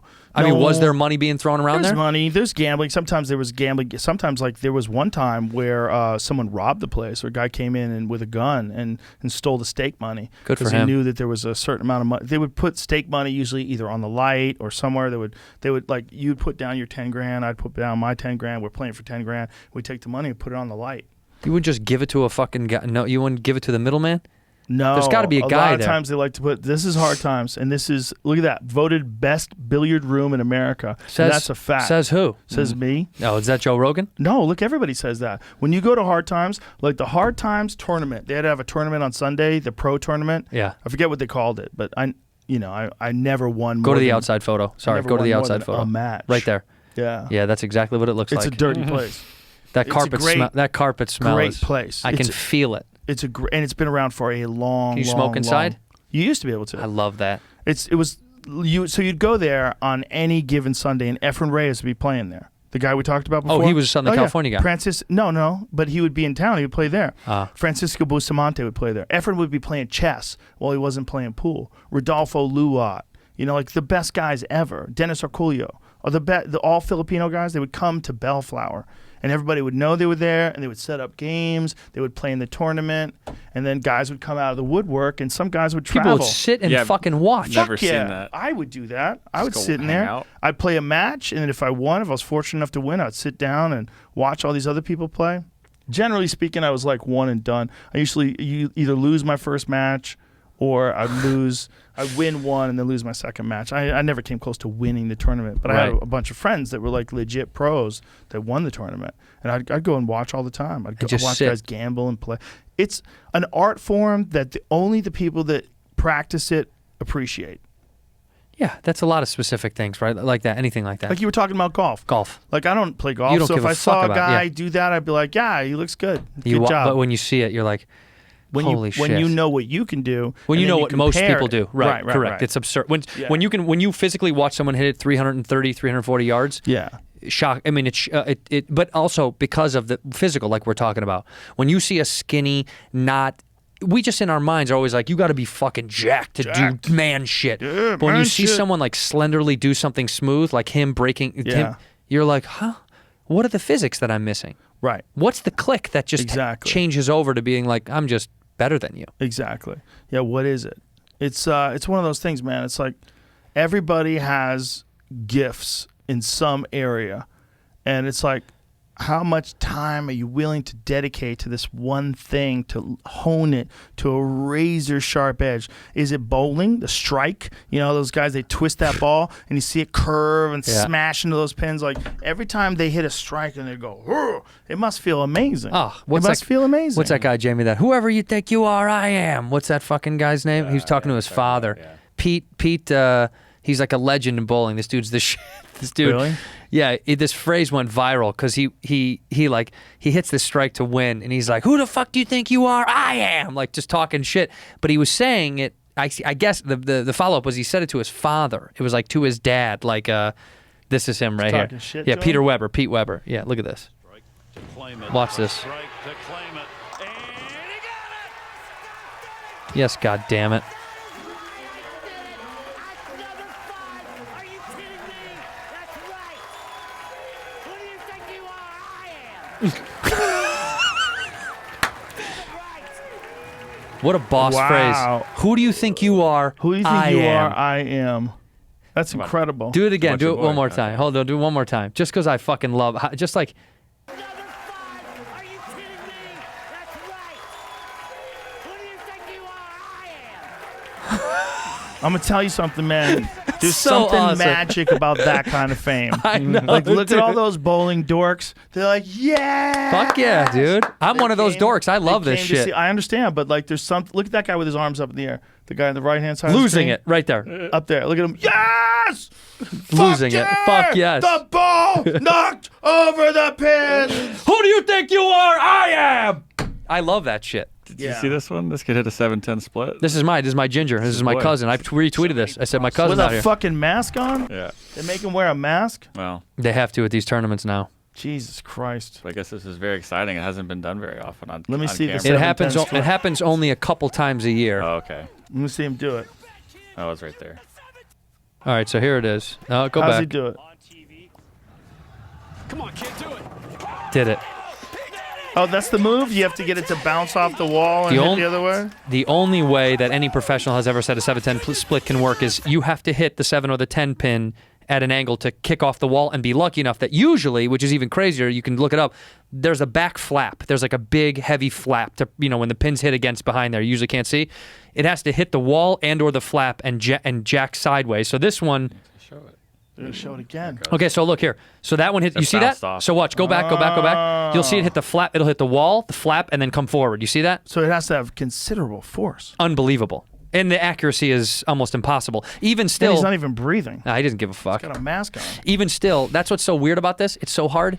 Even still, when you hit it off the wall at the right angle, the flap, it has to spin off the exact way for it to hit the other pin. That's why it never happens. It's the best bowlers in the world can do it a million times and still not get it to perfectly angle off. It's a lot of it's luck.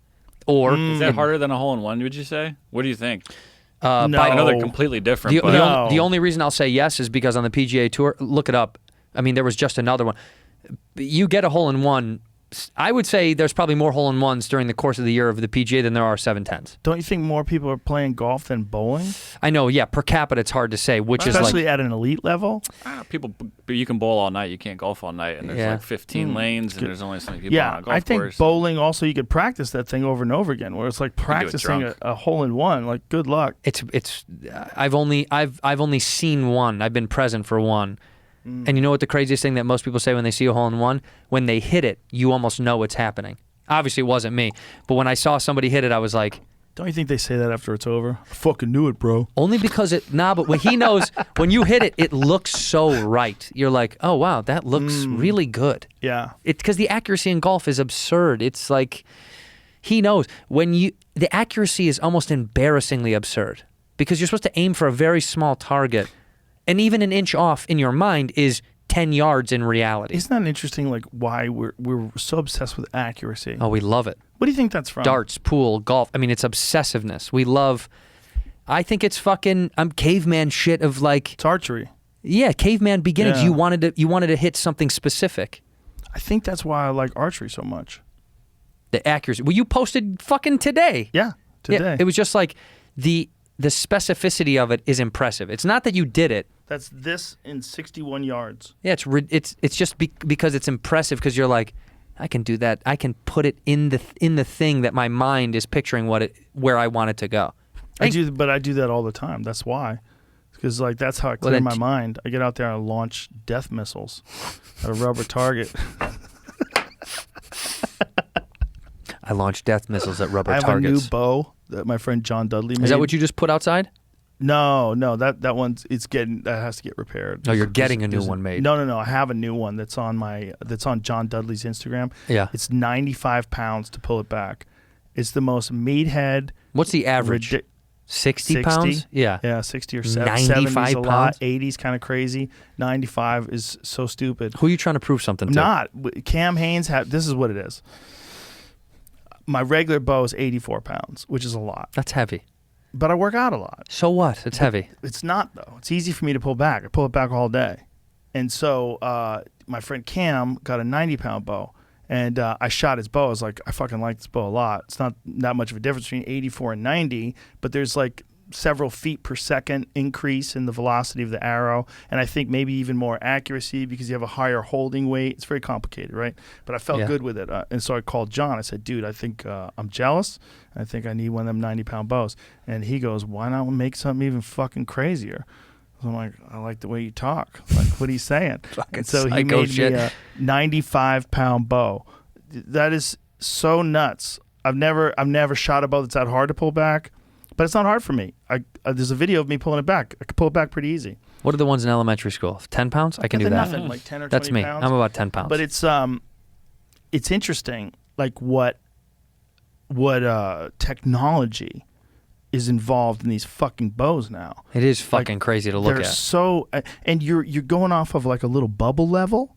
So there's like when you sight it in, you have to make sure the bubble is level and it's correct. That's the bow that John built for me. It's almost like he wanted to see what he could build too. He wanted to see like each one has a gorilla on the face of it. The arrows have Kong on them. But he wanted to build something that was just the most ridiculous thing he's ever shot in his life. And so he built me this thing. It's pretty nuts, man. I don't even know where to start with this stuff. Like, it's just so specific and insane to me. Well, John is the master of specific shit. He's the master at all that stuff. He's a master at... He understands the mechanics of archery better than anybody I've ever talked to in my life. But that's his thing, you know? It's like where some people are golfing, some people are pool. That's his shit. His shit is archery, you know? Right. He's a master. Like, when you watch him shoot a bow, it's like... It's like, Jesus Christ. Like 100 yards. Thunk. Does he hand make the bows too? I mean, the arrows? He puts everything together. Damn. He cuts the arrows. He weighs them all, puts the inserts in, glues it, everything. Everything he does. And the blades on the arrow. He hand does all that shit. No, you buy those. You have to. Yeah, you buy those. Those are manufactured. I don't respect him anymore. If he made them, I would respect him. John, I don't respect you now. Now that I know you don't make the fucking blades, I don't respect it. A broadhead is made to very exacting specifications. What are the blades made out of? Mostly steel, sometimes carbon steel. The ones I use right now are carbon steel. I like them. They're a little bit more expensive, but it's way sharper. It holds the edge better. Can that arrow go through a human being or no? No way. It wouldn't do that. It's nice. It stops right at the door. Like if we went out there and you shot me with that thing. You'd be in it'd be a real problem. Would it go through my body? Oh, 100%. Yeah, Cool. for sure. All the way through? Oh, yeah. And That's like tight. 30 or 40 yards past you. That's tight. Yeah. Should we try it? Should me and Jamie line up, nuts to 100%. butts, and do it? I would shoot an arrow right through both of you. What's the limit, do you think? With Kong? With like that fucking crazy flesh. bow? How many flesh Buffaloes, bodies at it's once? very rare to get a pass through, which is when the arrow goes in one side of the animal and out Comes the other out. on a buffalo. Like most of the time with a buffalo, you're just trying to hit the vitals, and you get one inch wound. If he was using your bow in The Walking Dead, how many zombies at once could he kill? with Real one talk. shot? That's a real Well, question. you can just stab them in the head. They're made out of styrofoam. If you were You could go through all of them. We could line up every fucking zombie that ever lived. What's your weapon of No. choice on Zombie Day? What's your weapon of choice? I think I like the sword. What's that your- girl with the Oh, sword, with the yeah. samurai sword? Smart. Because I don't have to reload, and I just fuck those dudes up. Right. I would just need good cardio and good shoulder endurance. So what I would need is like multiple months of like kendo training, like go David Lee Roth style, go to Japan. Yeah. You know David Lee Roth did that? He Went to Japan to learn train? kendo. No. Yeah, fucking lived there for a year learning kendo. Just learning how to sword fight. That's how badass David Lee Roth is. You're going with swords? Oh yeah, for What are you for doing, zombies, Jay? I don't know. What swords. if your sword got stuck in a bone and then Are you talking about me, not you? I'm not getting my sword stuck in any fucking Don't zombie talk about bone. his fucking I'm sword, going right Jamie. through these people. I'm saying battle These axe. dead people. I want battle axe. Battle axe is good. Because I want something with blunt force as well. Do you know what I mean? My worry about the sword is the handle is small. But the thing is, like, a samurai sword is fairly light. You've touched that samurai sword I have at the studio? Yeah. That's an old samurai sword. It's from the 1500s. It is quite light. I'll cut the fuck out of some zombies with that. I feel like that's the move. I feel Yeah. like that lady's got the right move. Because that crossbow's nonsense. First of all, he's got field tips, which infuriate me. These little tiny points with no broadhead at all. And it Drives just goes him into the nuts. zombie and kills him. And he never gets a pass through, ever. Right. He sticks them in their head, he pulls it out, and it reloads. Those things are hard to reload. They're really hard. Why? Because they're just so... They're really heavy. Right. Like when you put a arrow, it's actually called a bolt in a crossbow because it's shorter than an arrow. And when you have to grab a fucking handle and like click. Yeah. It takes like 100 pounds to pull it back. Like a lot of people probably don't even know how to do it, and they would have a hard time doing it. Mm-hmm. Like to pull back a crossbow. It's not nearly as easy as like a bow. You could just pull back. You could just pull back a bow. But crossbows do look tight as It's fuck. fucking hard to do. Yeah. What's your weapon, It's Jane? unrealistic. I'm thinking, I was getting to like, I didn't want to be the same, but I was like, man, a bat would be good, but then like, you're gonna, if you don't kill one, you're fucked right away. Yeah, If you miss, bats if are like one heavier than miss- swords. That's what I'm Swords saying. cut. Battle axe for me because you get the blunt and you get the sharp. You get this sharp edge that you can still continue to sharpen and cut people up with. The only other thing I think would be fun would be like nunchucks would be fun as fuck. Nunchucks with zombies. They have to get so What close if they to you, bit though. you? Yeah. Yeah, If but they so bit you, then you become a zombie. not because you fucking smack. You hit them once and you can fucking choke them out with the fucking nunchuck. If you're sadistic and you want to have some fun, because killing zombies must get old. You must want to kill them different at some point. Right. You have to change how you kill. Especially after you get good at it. That's what I'm saying. So, Yeah. by the way, they're so slow and lethargic. They're not getting that close enough to bite you. It's like playing that first level of Pac-Man forever. Right. The one that everybody gets through. Yeah. Before it gets crazy. Right, before it gets That's insane. What it's like. It's You're too not easy. worried about anything in that. Never worried That's about my point. them. Once you learn how to kill, Well, then why did they get worried in The Walking Dead? I stopped watching it. It's a Like, because you show. start worrying about people, not the zombies, right? They're not Right. worried about zombies. Right. we're talking about in our fucking world. I know. Yeah. Yeah, that's what The Walking Dead. That's when I quit watching it. It became murder porn. It was people murdering people. It was just how do you kill different? Yeah, it's Yeah. just like you weren't killing zombies anymore. It wasn't like you got to get away from zombies. Now it's like these interpersonal relationships. And, Right. You know, this TV. lady's pregnant, or Right. she watches her husband get killed with a bat in front of her. It's like, what the fuck am I watching? Yeah, it's TV. This ain't about zombies anymore. No, the zombie shit. You'd have to find fun ways to fuck them up. That's why I thought, what was that? Why can't Zombieland was so fucking great? The Walking Dead was great for 2 seasons. Yeah. Those first 2 seasons are really fucking. And you know what else is really fucking good? The first episode of Enter the Walking Dead, or whatever the LA version is. It was. What's it called? Fear of the Walking Fear of the Walking Dead. Yeah. That's right. I'm thinking Enter the Dragon. Fear of the Walking Dead was really good, man. First Yeah. season's really fucking good because it feels real, and I think it's maybe even better written. And I think maybe even better acted, or better directed, or something. It feels more artistic. Sure. Like, the Fear of the Walking Dead is really good. But even I got bored after the while. I'm like, I get it. Your life sucks. Your life sucks. You don't want to be a zombie. But TV shows, honestly, that's why like British TV shows are so successful when they do 3 seasons. 2 or 3 seasons is kind of this weird sweet spot. The BBC figured it out years ago. We get greedy over here. Well, we want the money. We want the well because this thing with the network thing that we did in Hollywood was like 7 seasons and a movie, and then you get syndication and 100 episodes. Yeah. It was money. How can we? You know what show is still at the same quality all these years in? Modern Family. Well, yeah. I mean, they're done now, but yeah, fuck yeah. Yeah. Yeah, They I made didn't- 10 years of great TV. I think it's 11. Maybe 11, I think they have yeah. 11 seasons. Dude, it's so good. My family's into it. Yeah, it's a good show. We watch with the kids before they go to sleep because it's appropriate. Like you'd actually Right. watch it with a 10-year-old and you Yeah. don't cringe too much. You know? Yeah. There's not too many moments. Because it's ABC. You know, The right? actually, the only thing I would say long-lasting comparable is Always Sunny is fucking great. Always I Sunny. never in Philadelphia, got into that. I never Still a watched great it. show. Yeah. Yeah. I'm buddies with McElhaney on there, and he's it's great fucking TV. It's funny as fuck. They still make funny, relevant shit. It's hilarious, and they've been on there for 13 years. I don't know. I still think it's just as funny as it was when I first saw it the first couple of times. Wow. You'd love it, bro. It's I'm sure. a fucking great show. It's almost like there's too much good shit to Been on watch. since 2005. Sunny? Still on? Yeah. They It's just got still renewed. August They just got 4th, renewed. 2005. They just got renewed by FX for 3 more seasons. So what? Yeah. That's crazy. But I mean, like Charlie Day is an outright star too, so it's like it's 16 years. They've been on for 16 Yeah, years. it's Yeah, just 14 seasons. They might have taken a couple months, extra months Time off, in between yeah. or Right. But you they're know all what good. Else is fucking amazing. Schitt's Creek. Oh yeah, he's great. Well, I know Dan. Dude, you know what's so funny about that? I was at a party. Which guy's Dan? The son? The son, yeah. The son. Yeah, Son's brilliant. Eugene's son. Right. Okay. I met Dan through a bunch of Canadian actors that I knew because these motherfuckers, they all know each other. And we Canadians. were at a, they all know They each love other. each other They so all know much. each other. And They're I said, so proud. He says to me, he says, yeah, I got this. We sold this TV show, and I'm going to make this TV show with my father. This is like right before it happened.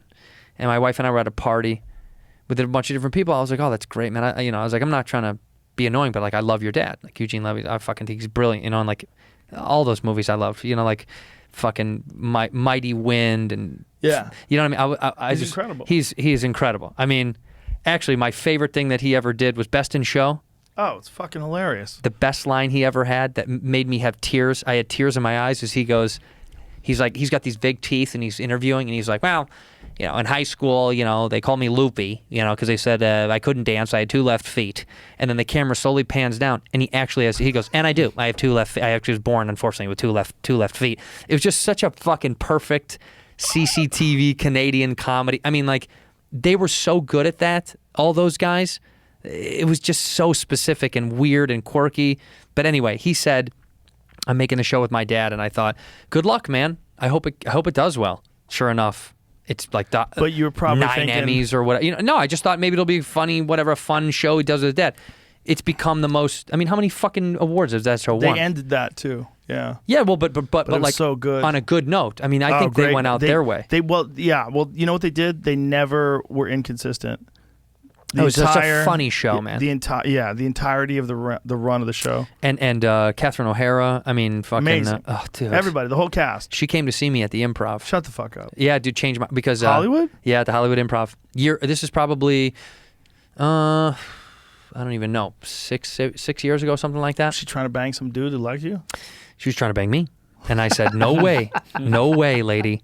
No, she came. I'm too much of a fan. She came to watch. She wanted to see me, and I was blown away because I was like, "Oh man, I've just liked you for so many years." I mean, like, she's iconic. She's the mother in Home Alone. Home Alone. Do you know what I mean? Like, Yeah. she's iconic as fuck. She's been in how many fucking great movies? I mean, too many. Wasn't she in Nightmare Before Christmas? She was in. Wait, just one of the voices? Beethoven, well. Huh? Or not Beethoven, fucking Beethoven. Beetlejuice. Beetlejuice, yeah, Beetlejuice. That's right. She was so Was good in that. she one of the voices in Nightmare Before Christmas? don't know. You know what it is? I I don't think think so. I saw her do the reenactment. They do a reenactment of Nightmare Before Christmas Live. at the Hollywood Bowl. Yes, I think she was in that. she does that. Yeah. Yeah. By the way, rest in peace. Fucking who knows when the Hollywood Bowl is going to come back? Well, apparently the store is back. I got a They're gonna text do- literally today. They're gonna do shows. We should shout it out and let everybody know because Yeah. I think it's almost sold out. But I think you have to have a COVID test. Do you? Yes. I got a text from a bunch of different people saying they're back next week, I think, or this week. Maybe what is it? Yeah, no, this week. She is in that, by the way. Just to correct. What? She is the voice, yes. Yeah, she is the voice. Because I definitely saw her at the Hollywood Bowl thing. No, she. So the store has one show I think is already sold out. Another show is they're getting to. You have to have either vaccination, proof of vaccination, or you have to have a negative COVID test, and you have to wear a mask. And once a certain amount of time has passed, the show is closed. You can't go and watch. Not like the old days where you come and go and come Exactly. and go. They're Right. not going to do that. They're going to have it locked But we down. will be back to that point. I think the idea is like they probably are appeasing whatever regulations the city's put on them. Yeah, but whatever LA fucking, yeah. LA's got, well, because LA County's different. Orange County has its whole different rules, right? I just played Brea, and that was half cap, I think. And Brea's, Orange County's its own, I don't even know if they're Orange County. They're, what's inland? What is, I don't even know what break, whatever. Whatever it is. But like they all have their own fucking thing. So LA County has its own shit, and they're, Different tiers. Different tiers. Statewide tiers. So Yeah. Brea is half capacity. That's Brea not was bad. half cap. Orange County is same thing, is half cap down there. So like Irvine Improv, half yeah, cap. half cap. Yeah, they're all open now. They just Well, opened they last do week. the Paramount out here. They only do 1/3. I know that. This. But that's their own business. It's their thing. They can do that if they want. Like Right. it's not a city ordinance or a state ordinance. It's them. Yeah. Right. Like I'm going this weekend. I'm going to Dallas, Addison. Bitch, where you going? Addison Improv, baby. Isn't that wide open? They're open. Yeah. They're open. They're almost full cap. I think. I'm not positive. But they can be full cap if they want to. I think they are. I do them, and then I do Houston in a couple of months too, and they're It's both. funny how many people are like resisting the idea of opening things up, like resisting the idea of giving people the option to go if they want to go, and they're worried about this big spread that hasn't happened in the places where they've opened things up. Because if you go to Florida, Yeah, it's open. they were worried the spread was going to happen. It was going to happen. It's going to happen. It didn't happen. They were worried about Texas when the governor opened up Texas. It's going to happen. It's going to happen. Mm-hmm. But it didn't happen. Like, when do we adjust to the fact that it didn't happen? Well, I made a Instagram a story the other. Joe Biden put up an Instagram post that was like, if you're fully vaxxed, you don't have to wear a mask outside anymore. It's like, yeah, no shit. What the fuck? Is this the message that we're... Yeah. It's so dumb. You don't have to wear a mask anyway. The CDC is saying that they're what are they doing about the recommendations for masks? Anyway, Sean Baker, who's the guy who's a doctor, who's a orthopedic surgeon, he's one of these proponents of the carnivore diet. So a lot of his posts are very macho and this kind of shit. So he has Eat meat, Joe fuck Biden. chicks. Go to Sean Baker's Instagram, please. He has a photo of Joe Biden's tweet saying that if you are vaccinated, you can go outside with no mask. That's what I'm saying, And yeah. he writes underneath it, our ancestors used to hunt woolly mammoths.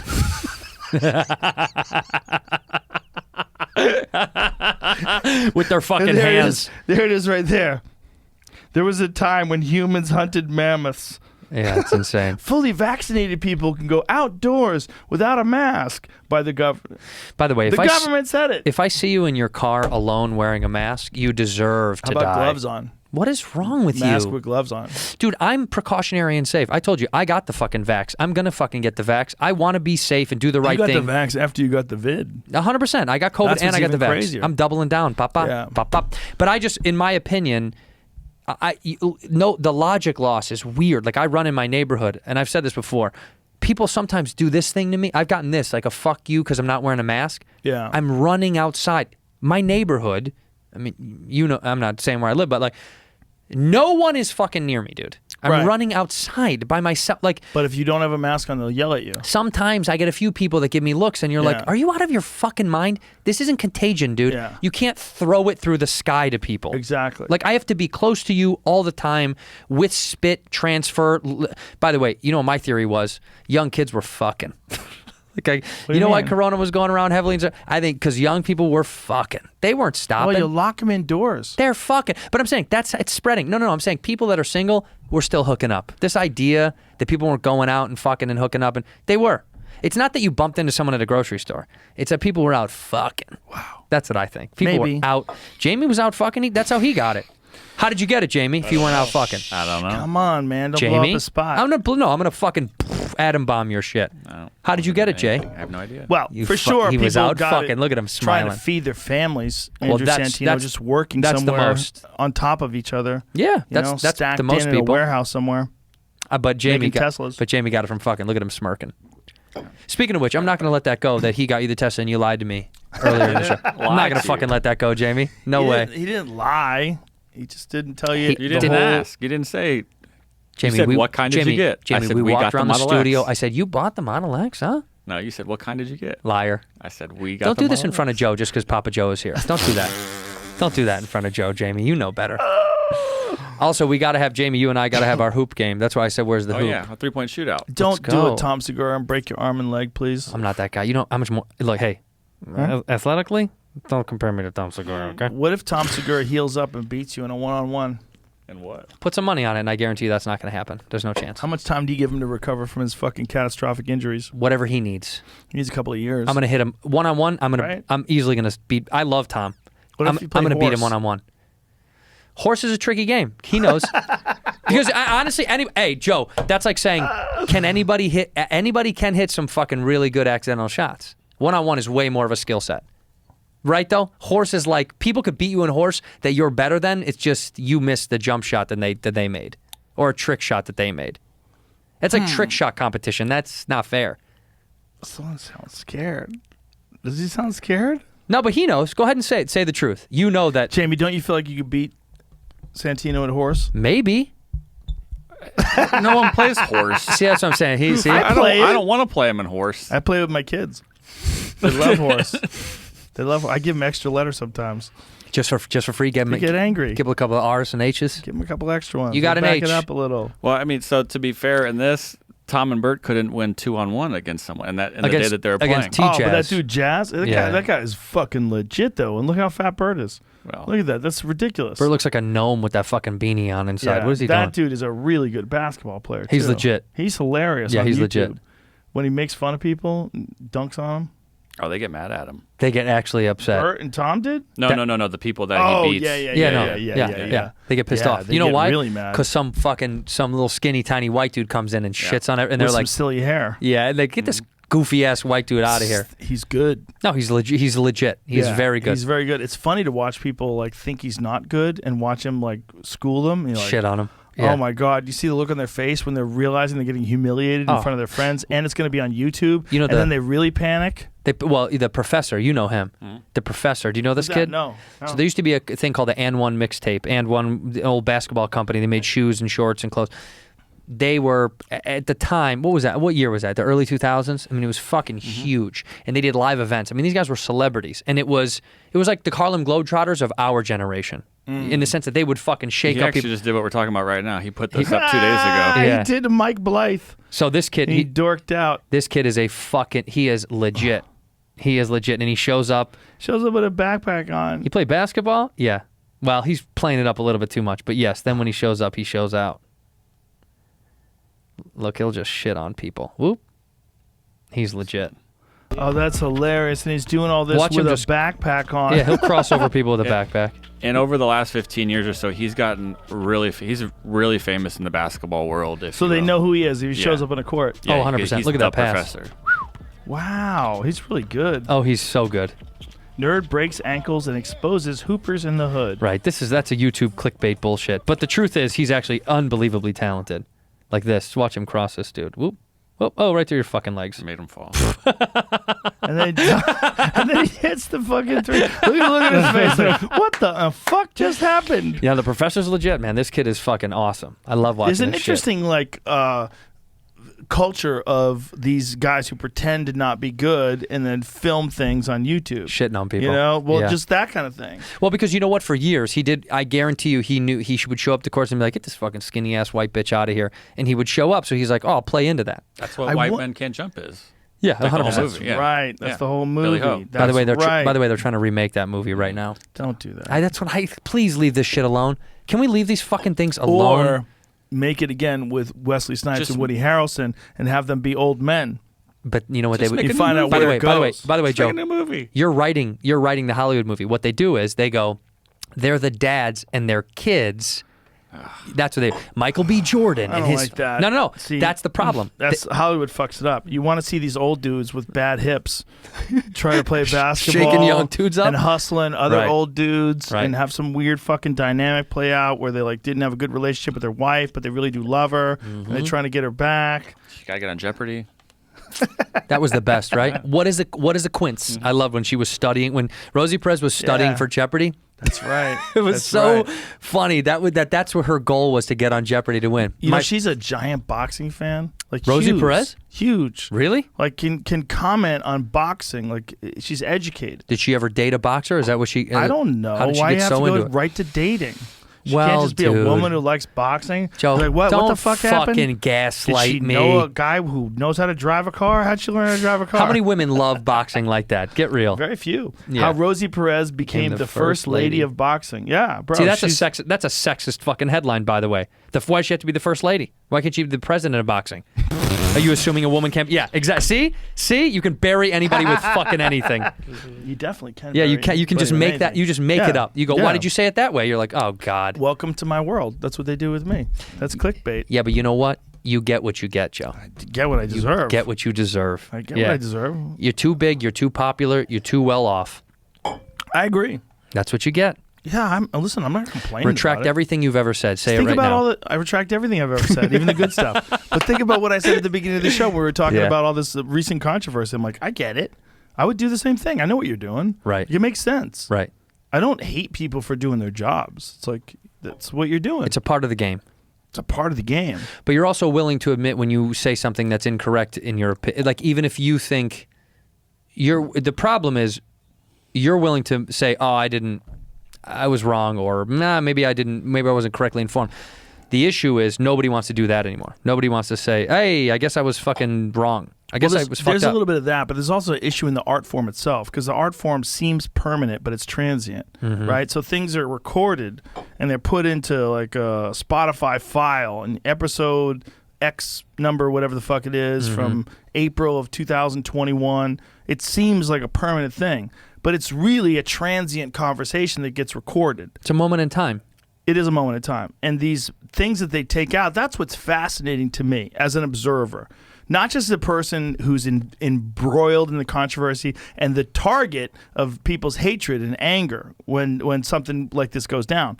What's fascinating to me is that it really is just this transient moment, but it's recorded. So then you have to think, like, okay, I have to be real careful with what I say. Yeah. Because even though I'm talking shit off the top of my head, it's going to be recorded, and people are going to take it and put it in print as if this is a well thought out and well constructed sentence. Well, it's clearly not. Right. Like none of the shit I say on this is really well thought out or constructed, unless it's something that's like important that I have to talk Well, it's meaningful to you. Sometimes. You're not even. You're freestyling and making an album. That's I don't even know what I'm about to say right now. How about Right, that? I don't know what the next word is going to be, right? Neither Right, do you. right. That's part of the point. It's like when you see it written down, you're like, oh, he said this. Like if someone says to me, well, that doesn't make sense because of X, I'll go, oh, okay.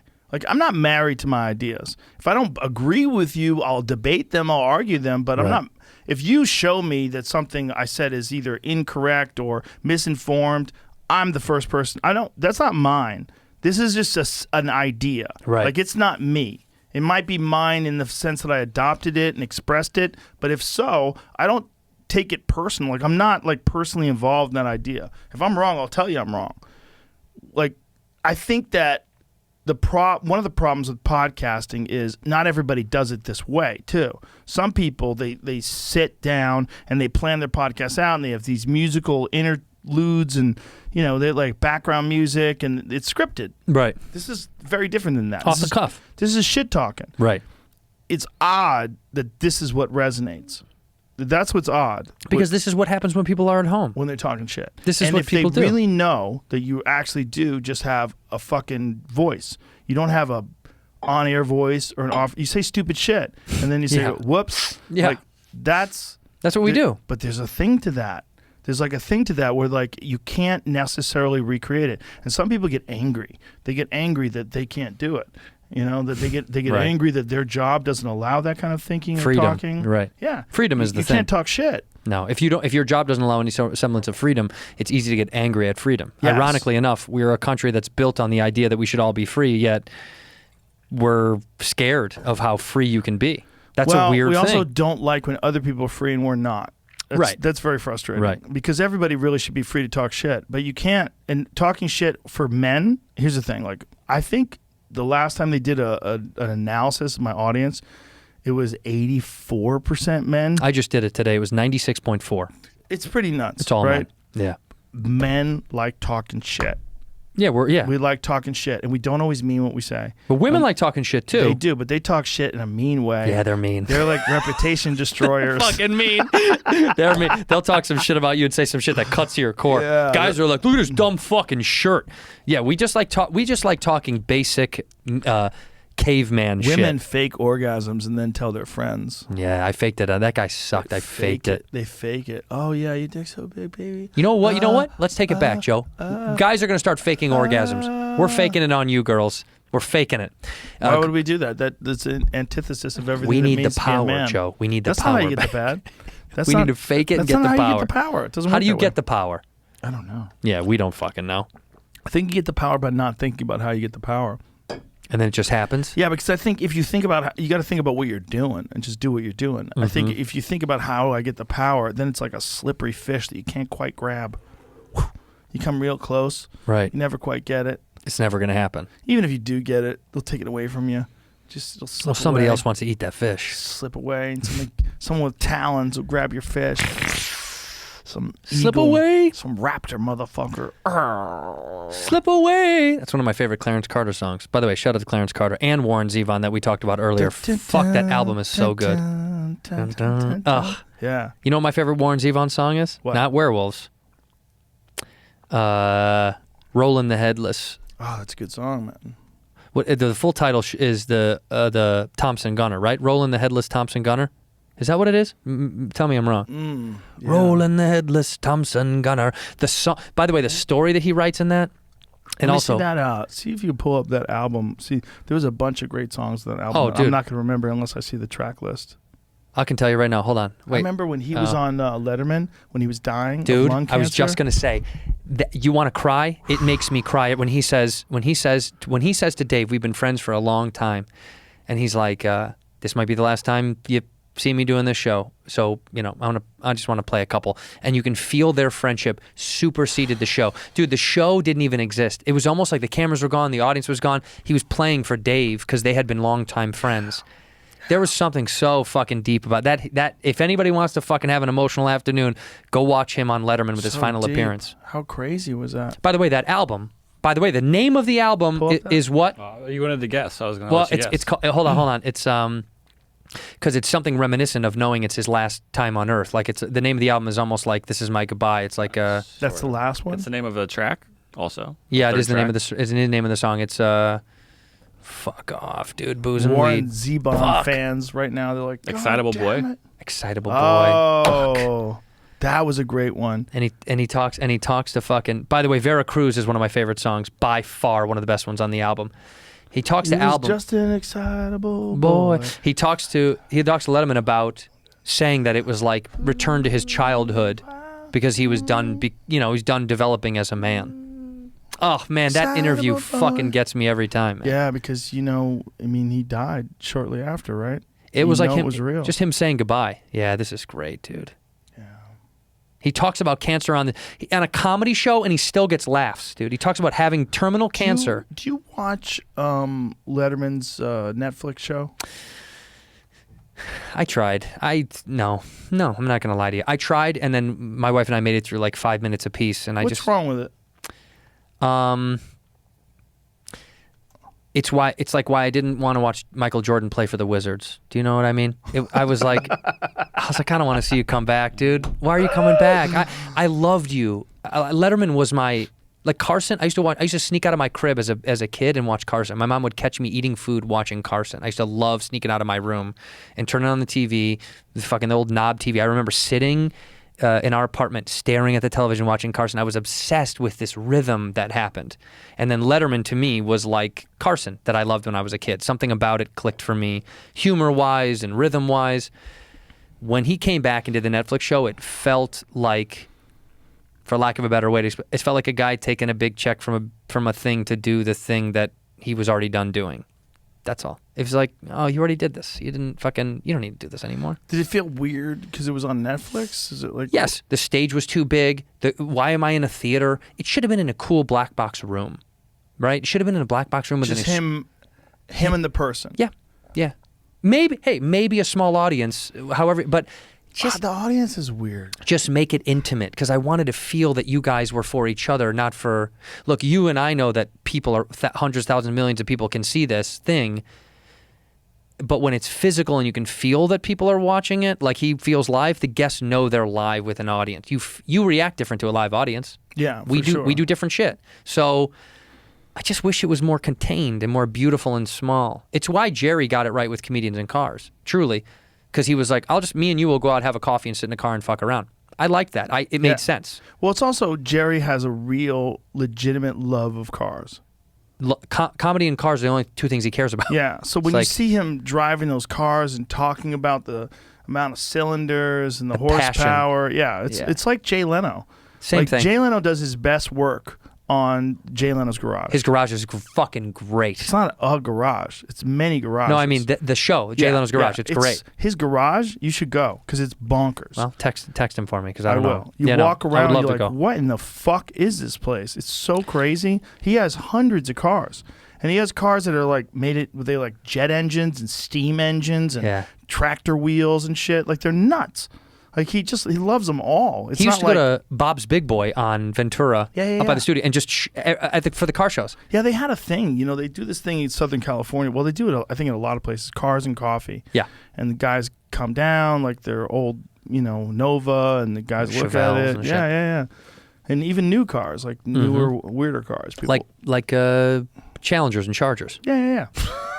For real. I know. People bring those. Of course. But it's a thing where, like, car guys, they get to, like, say, oh, well, how long have you been working on this? Like, what do you got going on? And they'll show you all the weird shit they're doing with their cars, It's not even cars that people necessarily drive. It's cars that people just show drive. cars. Yeah, they're having fun with it.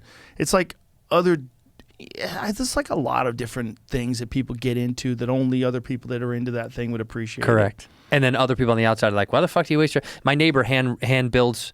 I mean, he hand builds cars and he hand builds boats and he's a fucking impressive dude. This old British dude, he's the best. And I'll come home sometimes and he'll be like, he's an old British, he's like, pop over for a drink. And I'm like, I can't, dude, I got it. And he's like, it's one drink. And I'm like, but it's never... And he's like, come on.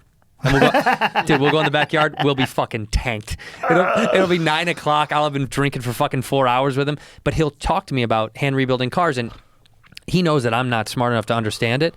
But he'll build. He rebuilt an old Rolls Royce, an MG. Wow. By hand.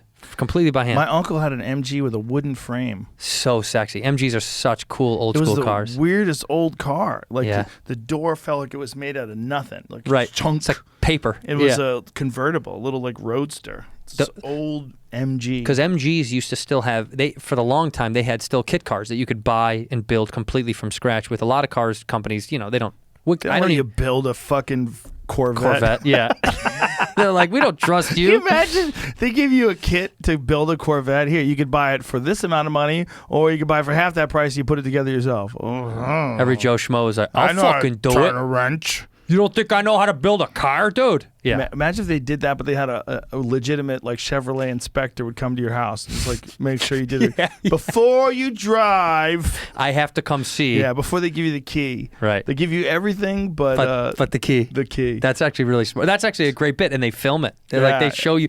It'd be a great show to show up to a kit car guy's house, right? And and before you get the key, you have to prove that it passes inspection for the car. Yeah, we have to fucking make sure this thing doesn't fall apart when you hit the highway. I think that'd be a great fun. It's not a bad I would love idea. to see that. Those shows are great. I used to love those like overhauling. Those kind of shows. My friend Bud used to produce those. You know Chris Jacobs? He's one of the guys that was on that. Yeah. Yeah. He's a friend of mine. Oh, I know that. He's dude. fucking awesome. I met that guy way back in the day. when he CJ's was on great, that man. show. Yeah. He's a car freak. I mean, there's not a question about a car that he doesn't know the answer to. Yeah, it's like scary. That show was a legit car freak's paradise. Yeah. They would take these old cars and fix them. And make them look fucking awesome, dude. Man, yeah. I love all those old car shows where they fix up cars. There's still such a big market for that. That will continue. That's hard to die. Even when cars go all electric and we all do this Elon thing that you guys are pushing, there's still going to be car people will always exist of like. Oh yeah. The intensity of rebuilding. Until kids come along. These Uber kids today, they don't give a fuck about cars. Nah. Well, I think some do. It depends on where we are in the country. I think it's way less. I think it's going out like the game of pool. You think it's pool and cars are gone? It's going out. It's going out like bowling. It's just no one gives a shit. These kids are Ubering everywhere. Yeah, no, it's sad. It's the only honestly. Is it sad though? The only reason it's good for me is when I drink and get high. Then I love Uber. Oh yeah. But when I'm not drunk and stoned, fuck, I love driving. I do too. Ride shares are nice though. It's nice that you could be somewhere and just like pull up your phone. And convenience is fucking key. It's amazing. It's great. But you don't even know who that person is. If you're a chick and you get in this guy's car, that's creepy. Yeah, man. By the way, have you seen how many fucking Uber drivers have gotten like beat up? It's like becoming a new trend of like them filming that guy that got smoked in the face by that chick. They were arguing. He's like, get out of the fucking car. She just fucking wrapped around, started punching him in the fucking head. Whoa. Yeah, because people get in these cars blacked out. Yeah. That's the biggest fear to me is like, as a driver, I would Right. be nervous some blacked out dude's going to get in and just cock me. They should have breathalyzers for if you can get in my Uber. Blow before you get in. Let me see what you got there. 2.6. Get the fuck out of here. You're going to die. You're going to die in my car.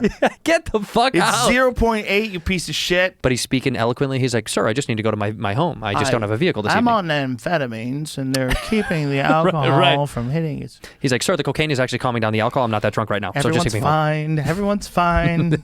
We're all fine. Yeah, fucking. I just the car thing will never die. But No. but it is sad that it is that I think. Well, you know, my old man worked for Turtle Wax for years, and people don't wash their cars anymore. Nobody washes a car. I Why said don't they that. wash their car? I wash my car.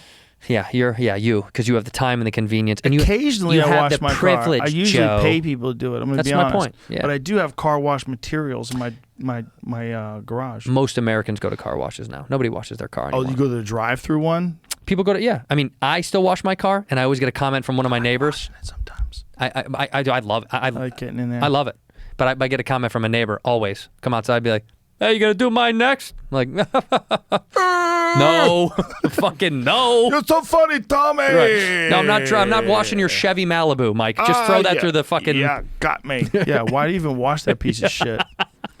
Yeah, I'm gonna light it on fire. I'll wash it up for you. When you see people with gross cars and they just wash them, like, what are you doing? So mean, Why are Joe. you Some wasting people your can't time? afford nice cars. That's what I mean. I mean, you have like a fucking shit box. Oh, you mean like not the brand? You just mean it's a piece of shit. It's a piece of shit. It's Right, just, broken like, down. barely hanging on, all Don't wash fucking it. bondoed up and primer everywhere. Duct tape on the Why bumper. are you washing that? Just drive. Drive till it's I dead. had one of those before. Just Me too. drive. I had a bunch of them. Hyundai Sonata, baby. Oh, did you? Had a busted up Hyundai You know what's Sonata. interesting, man? Hyundai has done a fucking fantastic job with his Genesis line. Great car company. They keep making them better and better and better. Yeah. They have this new Genesis coupe. I think it might be either hybrid or it's electric. I think it's a hybrid. I looked at it, I was like, Jesus Christ, that's like one of the best looking cars you can buy. Yeah, for a couple years, Eric Griffin only would drive the Genesis, and I was like, "Why do you like this?" I got in it, took a ride. It's a fucking beautiful car. Comparable to Lexus or Mercedes. Mercedes is their competitor, yeah. Interior, like everything is like top notch, but Oh, they'll yeah. sell it to you 10 grand less. At least? 15 grand less. Yeah. You do the Mercedes tag is what's They're also moving the up, Genesis though. G70. That's a nice one. No, but there's a coupe. But There's see a if coupe. you have some other photos of that though. But that's not like coupe, and it said it was discontinued. God damn, that looks good. Look at that one. No, it's a sexy Fuck. fucking car. Bro, if you told me that was an Audi or an Acura or a fucking BMW, I'd be like, I like it. Yeah, it I looks- kind of like it a lot better than some of the BMWs now. like the BMW M4 and the M3. BMW fucked up on their front What grill. did they do with that fucked up front grill? That's it. That's a Look bad at that bitch. thing. G80. Genesis G80. Look how beautiful that is. What do those go for, Jamie? What does it say down below? Very reasonable. Like 65, something like that. 47, it says. What? 47,000? Fuck, 48. as listed. 48,000. That's the SUV. That's the SUV, right? That's what I just clicked on. Oh, it is the same car. That was the same car from the first photo? No, really? Go to the other photo. Hmm. So the G80's it's a SUV? No, that's the G70 and the G80's. Is that an SUV? That one. That one. That's not an SUV. Hey, it says G80. I clicked on GV80. There Hey, you go. Hey, Jamie. You don't even read. Watch the fucking attitude, Watch dude. your goddamn attitude. The G80's that one. But look how sick that back end looks. 300 come horses. on, dude. 300 horses, not bad. That's terrible. Yeah, not That bad, makes not me bad. sad. For that kind of car, it's Now not I bad. want more money. Yeah, I know. See, that's what I'm saying. Yeah, just Well, let me you go to pay 90 more yet? and give me No. give me some real fucking horsepower. So let me tell you who fucked up. Communists. BMW fucked up by changing the grill on those things. They They fucked up hard. Slipped up so bad. That M3 and M4. Look, dude, I have a 2005 M3. I'm a giant M3 fan. Those I've are had great cars. 4 M3s in my lifetime. I love them. I would never buy one of those. The new one. Yeah, look at that grill. But Yuck. I say that, but if I drove it, I'd probably be like, okay, I'm all in. I don't know. I think AMG is still beating M Maybe right it's now. maybe it's like a grow on you thing. Let me see some face. I don't Let me think see so, some more man. I images just think of it's it. not Give me some the images of Ugh. it. Go online. I don't No like that one. thanks. I just don't like it, theirs. man. Hold on. Give me some images.